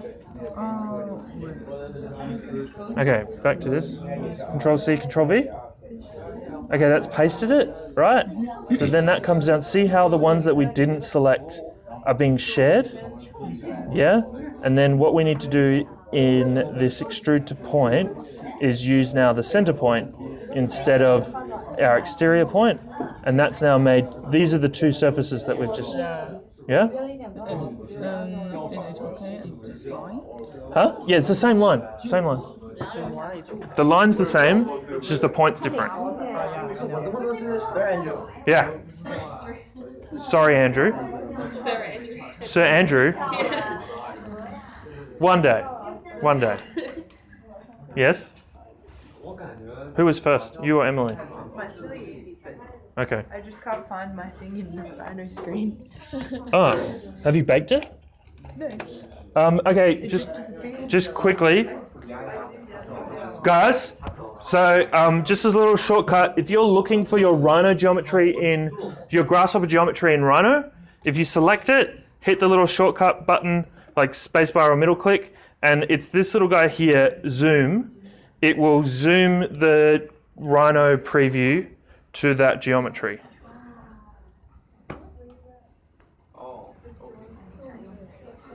Cool?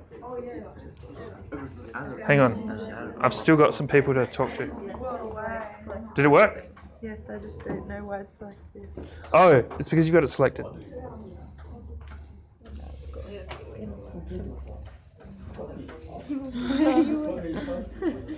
Can you just click this guy? This guy? Yep. And then the red one?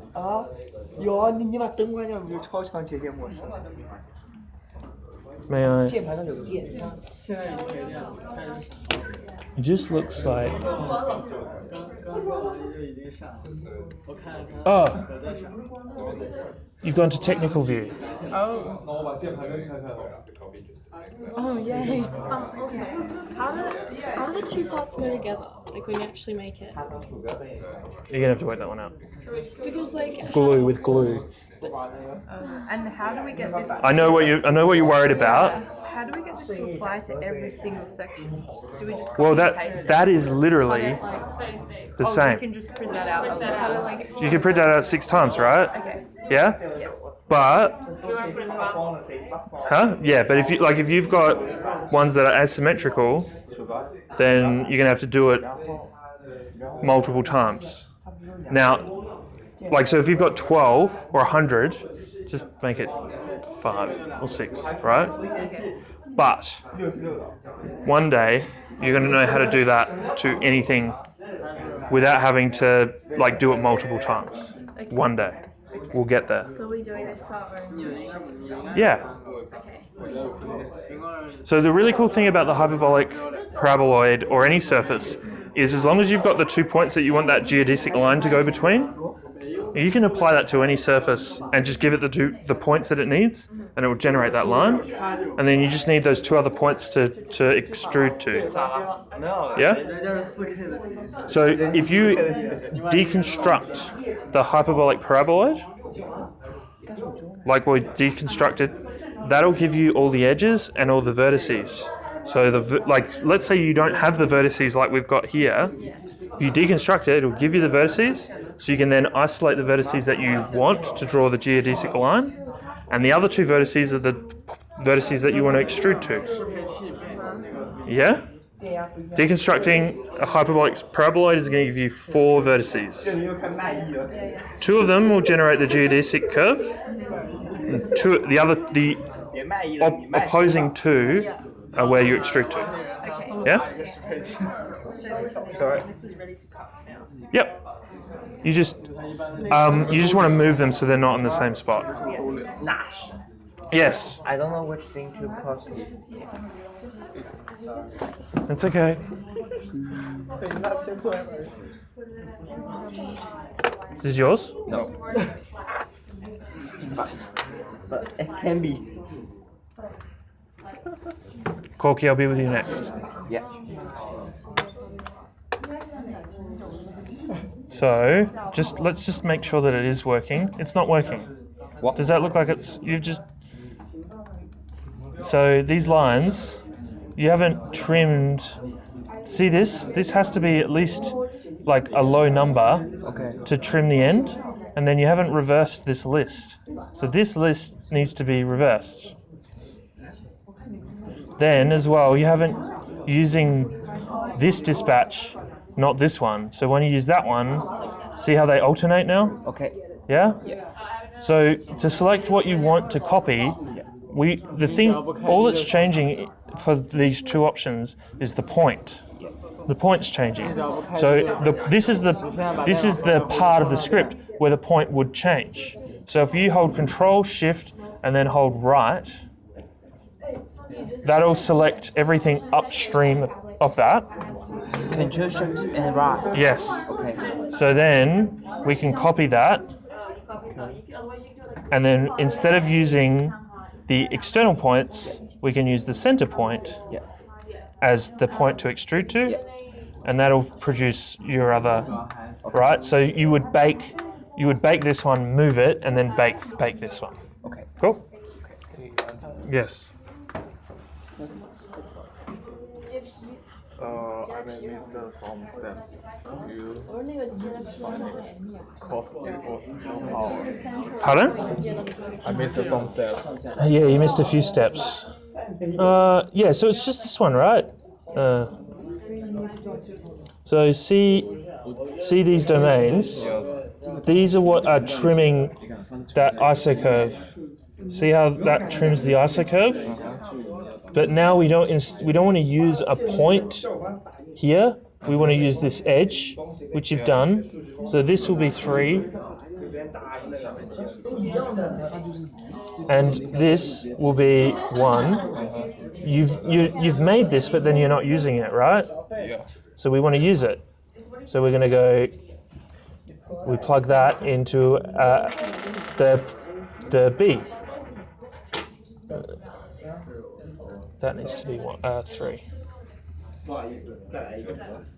Why does it keep writing C? If you put C on your mouse? Yeah. Okay. So see how that's done that? So we're now using this edge and this edge, yeah? Yeah. So then, that's it. It's working, yeah? These are the lines that you need to laser cut, yeah? But then, we need to repeat this whole process for the other side. So at the moment we're doing this side, and we need the side that goes to this point, yeah? So it's at this part of the script that changes. So if we hold Control Shift and then hold right, it'll select all the elements that we need. We copy and paste, and then we just use the center point to extrude to. So that produces that, and so you can see under there that's what we need to laser cut to represent that. Yeah? Does that make sense? No, I need to talk to this guy. My face is just to drag out my back.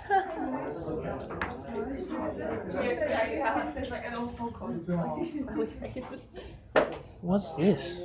That's my finger joint. Does it look really bad? No, it's very organized. You should see my scripts. Alright. But the other thing is, I don't know how to get this to my script, so it's like my block. Yeah. Right. You can't work out how to apply that to your geometry. Yeah, well I tried because I thought the surfaces, right? So these are the surfaces. Yeah. And then I had the surfaces on my script that were at the end. Yeah. But when I just kind of put them in, that didn't work. I don't know why.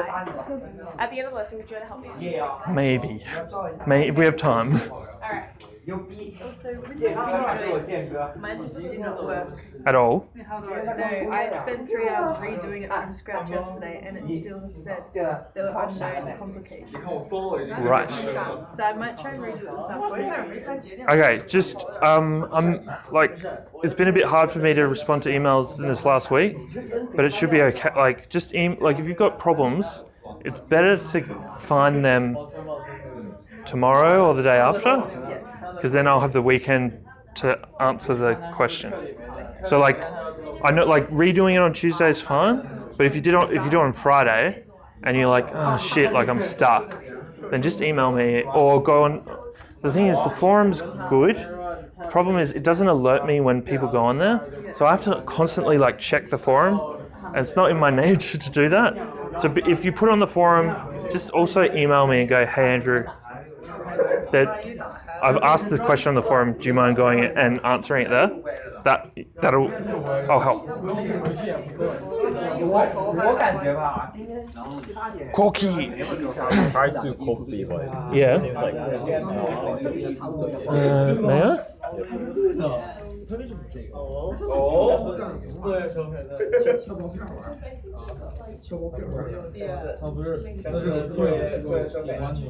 So if I hide this one, it looks like it's working. Yeah, it's okay. I'll explain it. I'll explain it right now. You're fine. You're good. You're all good. They're on the same spot. Yeah.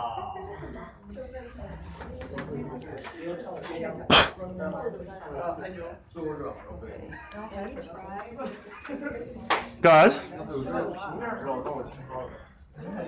so what you'll probably notice is that if we just go and have a look at these two elements at the same time, so this curve and these living hinge lines and this living hinge lines and this curve, if we preview them at the same time, it looks like a mess. It looks like it's broken, right? But that's just because the two surfaces, the two elements are just on top of each other.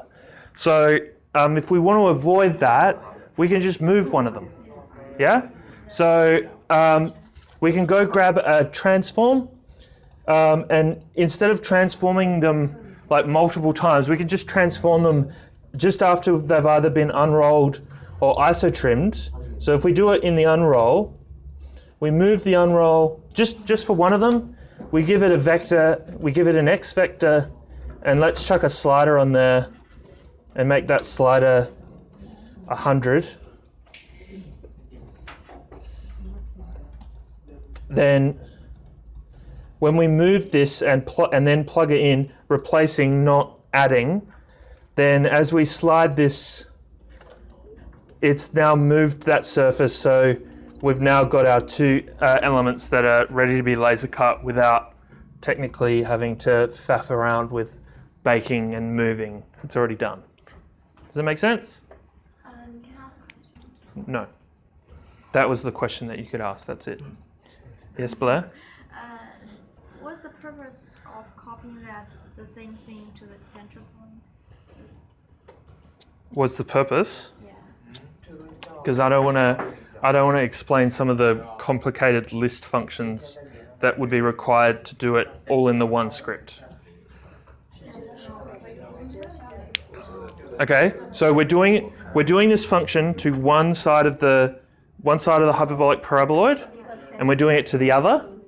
So we've already done it once. We're going to copy all of that down, and then we're going to do it to the other point. Now, I know that that's not very efficient, especially if, let's say we've got 1,000 different ones. We don't want to have to copy and paste 1,000 times, but understanding how to do that as scripting in Grasshopper requires a bit more, like we're gonna get into that later, okay? We're definitely gonna get there, but we're just not gonna do it this week.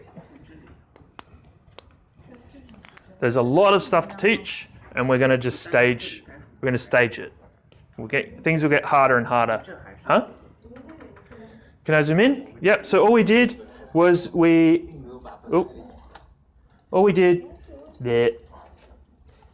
I just moved the unroll B-rep 100 millimeters in the X direction and then plugged that into the isotrim. That's all I did. And so those of you who think that it's wrong, it's actually right. It's just stacked on top of each other. Cool. Hi. You can ask me a question, yeah? I don't know why it's right. Yeah, it's just your extends probably too high. So that number there is, see how as that goes up, so as you reduce that, see how the gaps start appearing? Cool. You're welcome.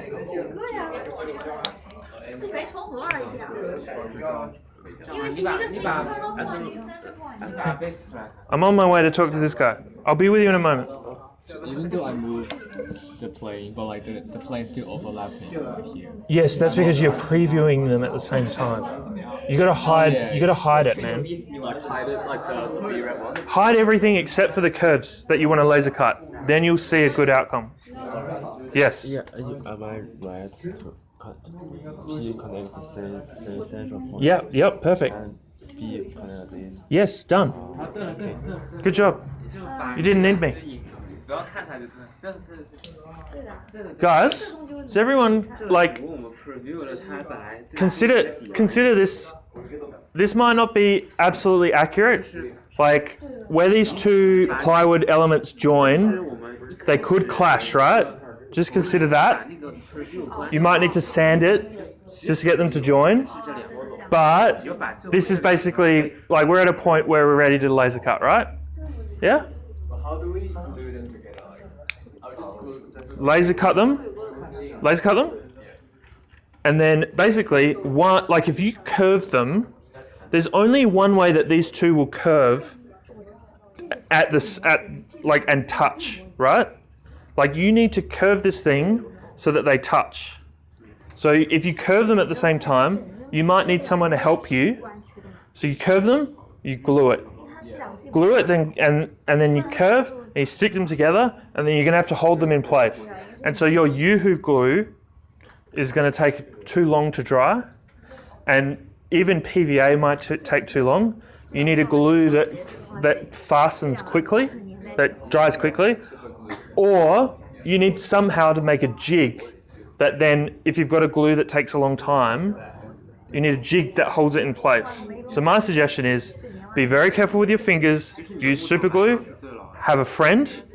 So find someone in the class, if you help them make theirs and they help you make yours, you won't need a jig. And just make sure you hold it in the place where you're not putting the glue, because super glue gets on your fingers and it's terrible.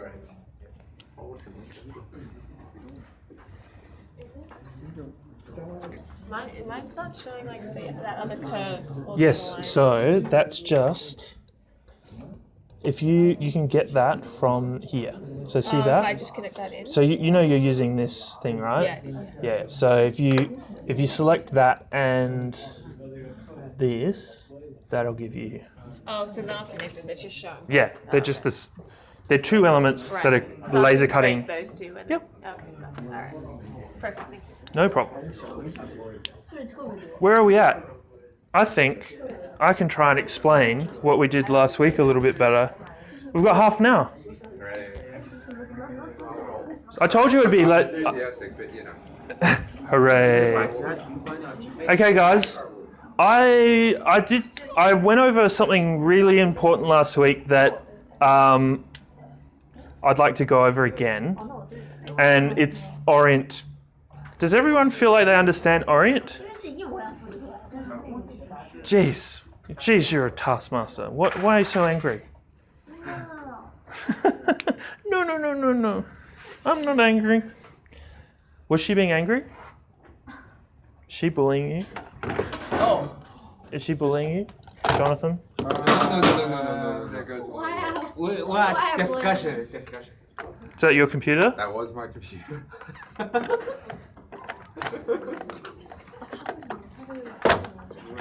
This is dumb. I'll send you the script. That's fine.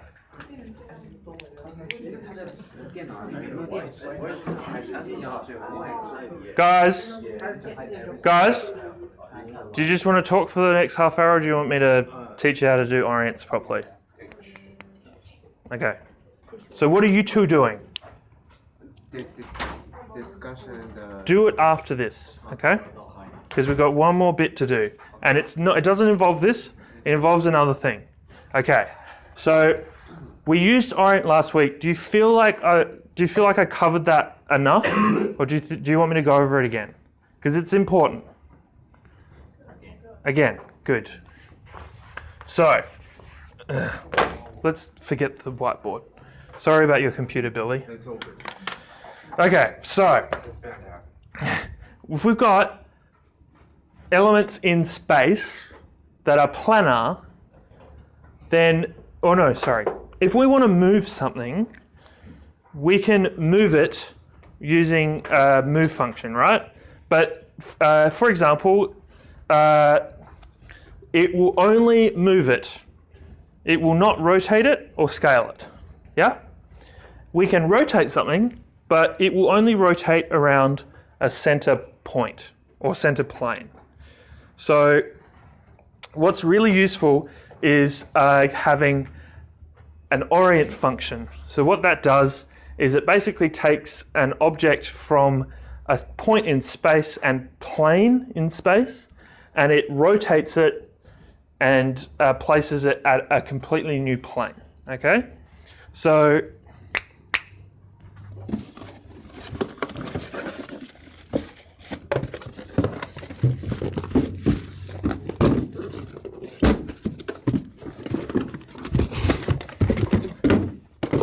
if we consider these two elements as planes, right, as little buckets, and if we look inside them, we have an X and Y location, right? And the other one has an X and a Y location, yeah? Orientation, yeah? So these are basically oriented in the same direction, yeah? Correct? Hi. Thanks, Cocky. Okay, so who wants to take part in this little demonstration?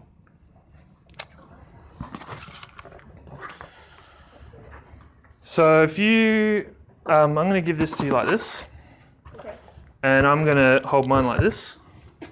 So everyone can see where my X and Y is. So which way is X pointing?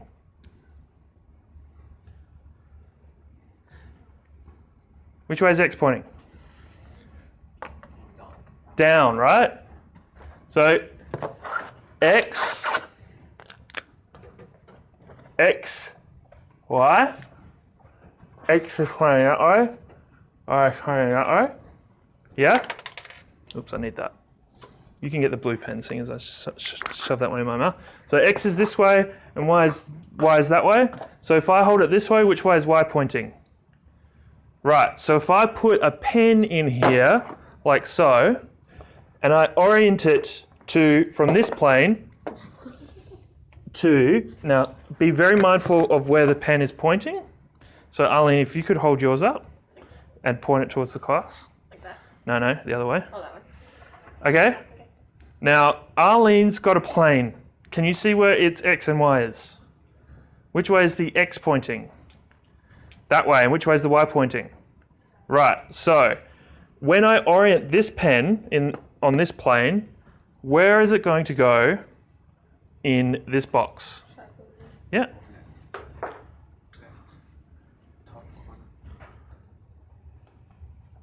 So can you see, so look, so now what Arlene's going to do is you're going to match this box with mine. Just take the pen out. Oh, okay. So Arlene's going to, so, That way? Yeah. yep. So Arlene's going to put the pen in her box. So these are the same now. So then when she rotates it, you're going to have to hold on to the pen. No, don't. That way? No, the pen sits like that. So just keep your finger on it. Okay. So when you rotate the box, where does the pen stays where it is, right? That's all orienting does, okay? So wherever this sits, so wherever I put this plane, if I orient the pen from this plane to that plane, it stays where it is, okay? So, see that guy in the back that's not paying attention? What's his name? What's your name? Jason. Can you give the box to Jason? No, sit back there.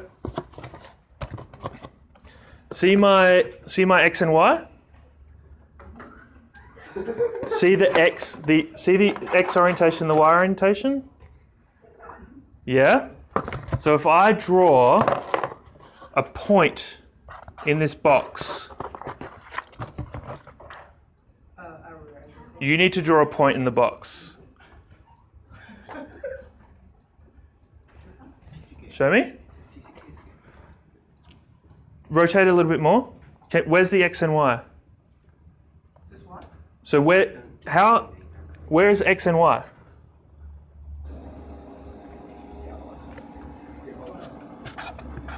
My X and Y is up there, right? So did you draw your point near the X and Y? Is it really close? Or is it in the opposite corner? Show me. But it's, so can everyone see, just come stand up here now. Can everyone see what Jason drew? So where's Jason's X? I'm gonna color your, yeah. Don't worry about that, leave it. So this is X, this is Y, and this is X, right? So hold it up so people can see. No, so people can, yep. So what's gone wrong? Yeah, so where's your origin? Where's my origin? So my origin is up here, right? Jason? My origin's up here, and where's your origin?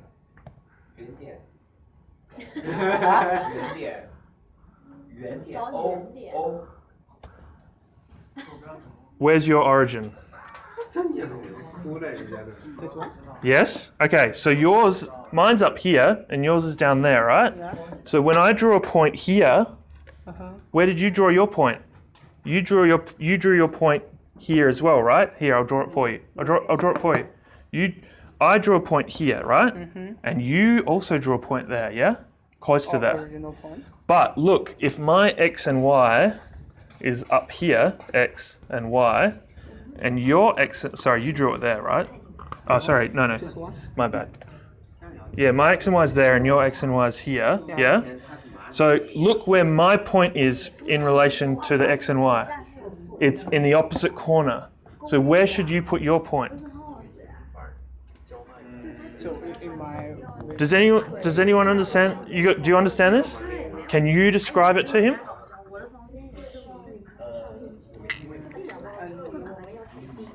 Yeah. Can you describe it? Like the point, like the two. Just refer back to what's the origin is. No matter how the plane. No. I'm asking if you can describe it to him. If that makes sense. put offset points in my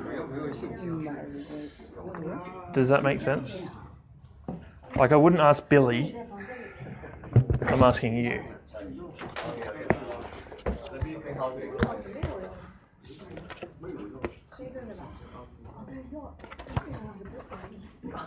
Okay, look, sit down. Maybe the boxes aren't helping.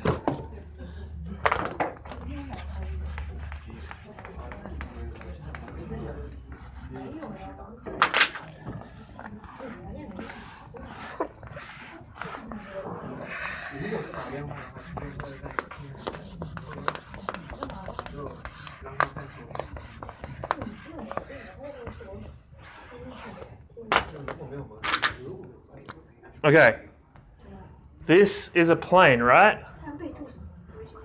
Yeah? Where's Jason? Where'd you go? There you are. That's a plane, right?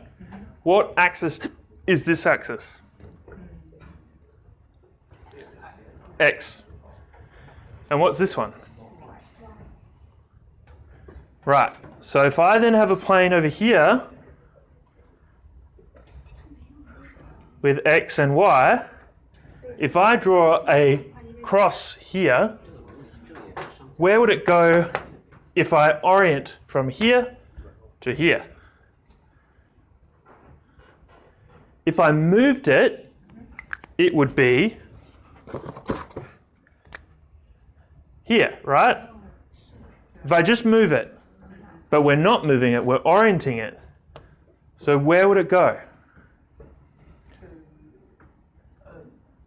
Come up and draw it. I'm sorry it seems like I'm picking on people, but it'll help. Just follow the. So just roughly draw where you think it would be. On here. Where would it go here? In here. In this one or this one? As in we're orienting this to here. Draw the point on my finger. Where is the point on my finger? Draw it on my finger. Literally draw it on my finger. Finger? We're orienting it from here, right? Yeah. There's the point, to here. So where's the point? Where does the point go? Draw where it is. Does that make sense? Yeah. Yeah? Okay, just stay up here, just stand back a bit, just so that people can see. Can everyone see?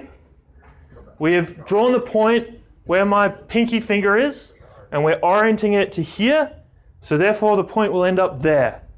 Yeah? Okay, let's throw a little curveball into the mix. We have a new plane, which goes X, Y. Okay? What's different about this plane to this one and this one?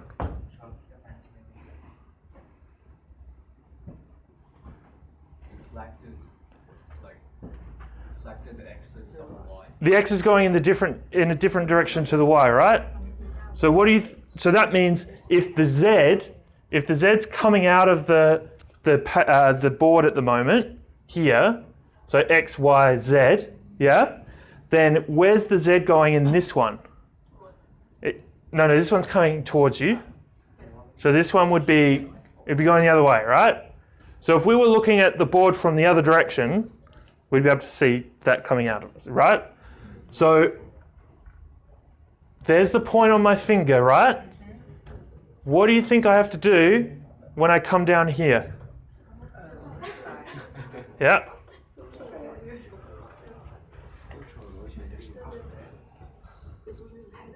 What am I doing? Am I doing this? Do you want to do it with your hand? Do it with your hand. Here, do it. Here, look. There's the point. There. Now, put the hand. Yes. Right. So where does the point go? Maybe here. Yeah. Does that make sense? So just down to the. Does that make sense? So the point, the plane is being rotated, and therefore the point which is here, therefore goes there. Does that make sense? Cool. Orient's very cool thing. It's very cool because what it means is that you can do a lot of the work that you want to do in 3D, in 2D, and then just move it to where you want it to be in 3D. Okay? So if I wanted to place a whole bunch of chairs throughout a stadium, which is something that I've been doing over the last few days, I want to place,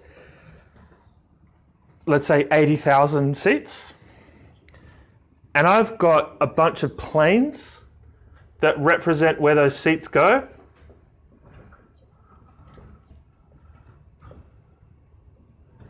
I can draw my seat at origin. So let's say that's O, origin, 0, 0, 0. So my seat might look like this, and it might have a bit of a back to it, you know, and a bit of an armrest, because it might be a fancy seat, right? As long as that's drawn at origin, let's say origin is here. So there's X and there's Y. I can then orient that seat to these planes all at the same time. Therefore, it'll draw that relative to the plane at each of those locations. Okay? So I'll just, let's actually script that. Seeing as we've got Grasshopper open. You can sit down, man.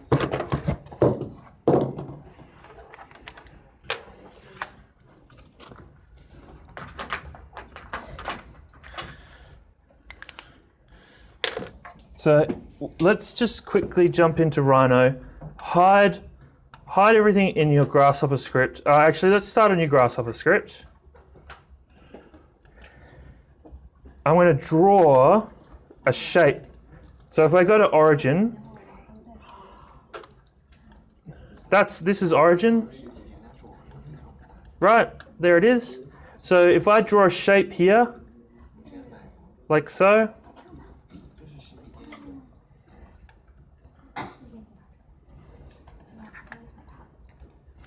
we're going to draw a circle with a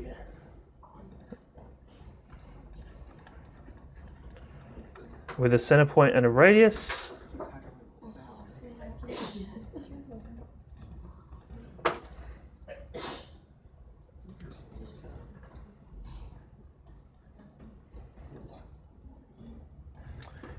And what I'm going to do, instead of dividing this circle into points, there's actually ways of dividing it to get planes. So let's divide it to get horizontal frames. Yeah?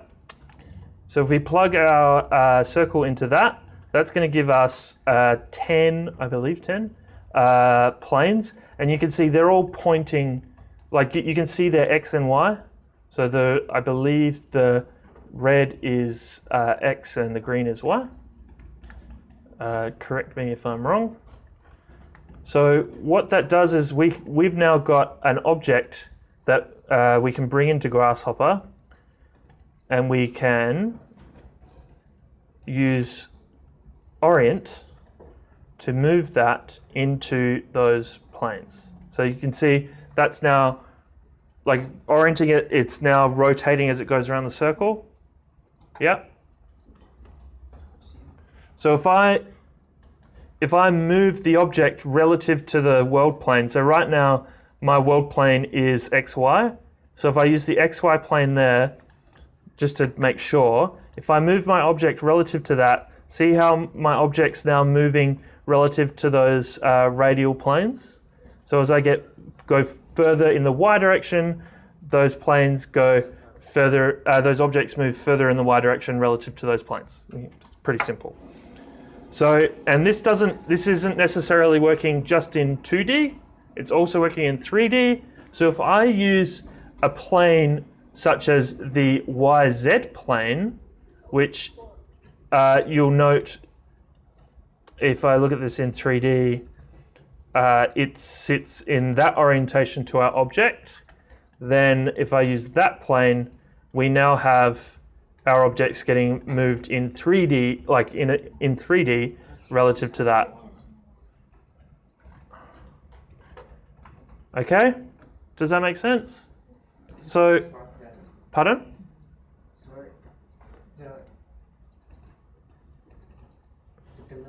The below. Keep going.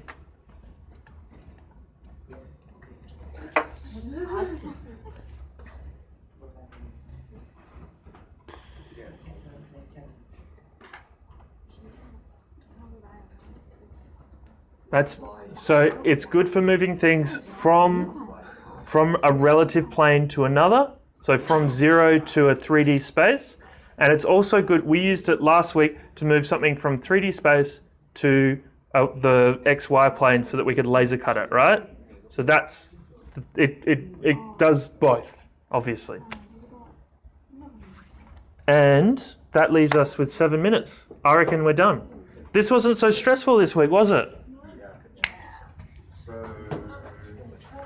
Huh? So are we printing it, because next week's break? Yeah, just... So are we printing it still then to do like a report during the break? Or are we printing it out? Like, are there empty at that time? I don't know. That is a question that I will come back for. I will go find that one out. Because I don't actually know when the workshop's open.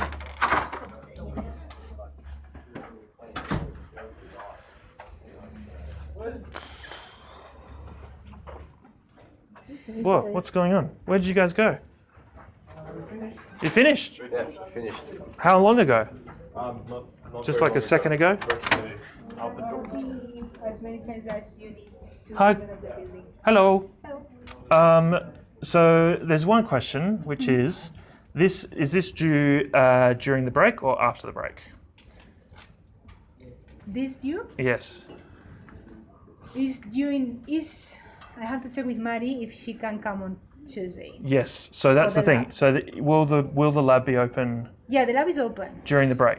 Yes, during the break and during the non-teaching week. But Friday and Monday, these students won't be able to laser cut because it won't be open. No, public holiday, no. Yeah. So I'm going to ask So Maddie if instead of having this Friday, Yeah. we can do the same thing that we did the other day, But that then- is to move it to But then, Tuesday. so these guys technically only have tomorrow and Tuesday to laser cut. Yeah, So could we then make this due yeah. on the 11th? We can. Does this make sense? We have to. Do you guys want that? You cannot do that. Out of my class. No. Yeah, we can. Because think we're about not it. we're not giving them anything next week to do. So because we're not here. Yeah. Well, I was saying that. Yeah. What is the password of the It's in the forum. You reply to that. Yeah. Go to Moodle. He replied to that to another student. There's a question in the forum for that. But so I don't remember. can we get a quick executive decision? No. Okay. So we'll email you guys. Yeah. But I'm pretty sure I know what the answer's going to be. Yeah. I'm pretty sure.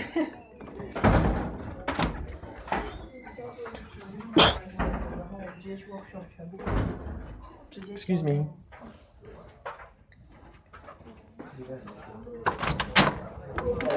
Okay. Christina isn't willing to commit to anything yet, but I'm pretty sure that the whole class isn't going to get this done tomorrow and Tuesday, because those are the only days you're actually going to be able to laser cut. So I'm going to gamble that it will be due on the 11th or the night before the 11th, rather than the night before the 6th. I'm gambling that. So Christina's going to email you guys in regards to that, okay? What time is that going on? Huh? What time? I will make sure she emails you in the next 2 hours. Oh, thank you. So we don't get fucked on Tuesday.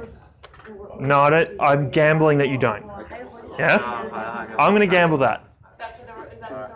You still open? Yes. But it's not open on Friday or Monday. 哦，我给你看看我的那个，就是 No, I'm going to gamble that for just the laser cutting. I know. This is something that will be, just work on the report as if it's due, but I'm going to gamble these things, okay?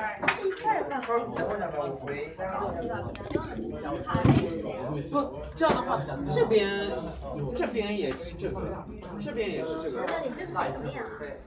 哦，这个面子。对啊。不都是重复的吗？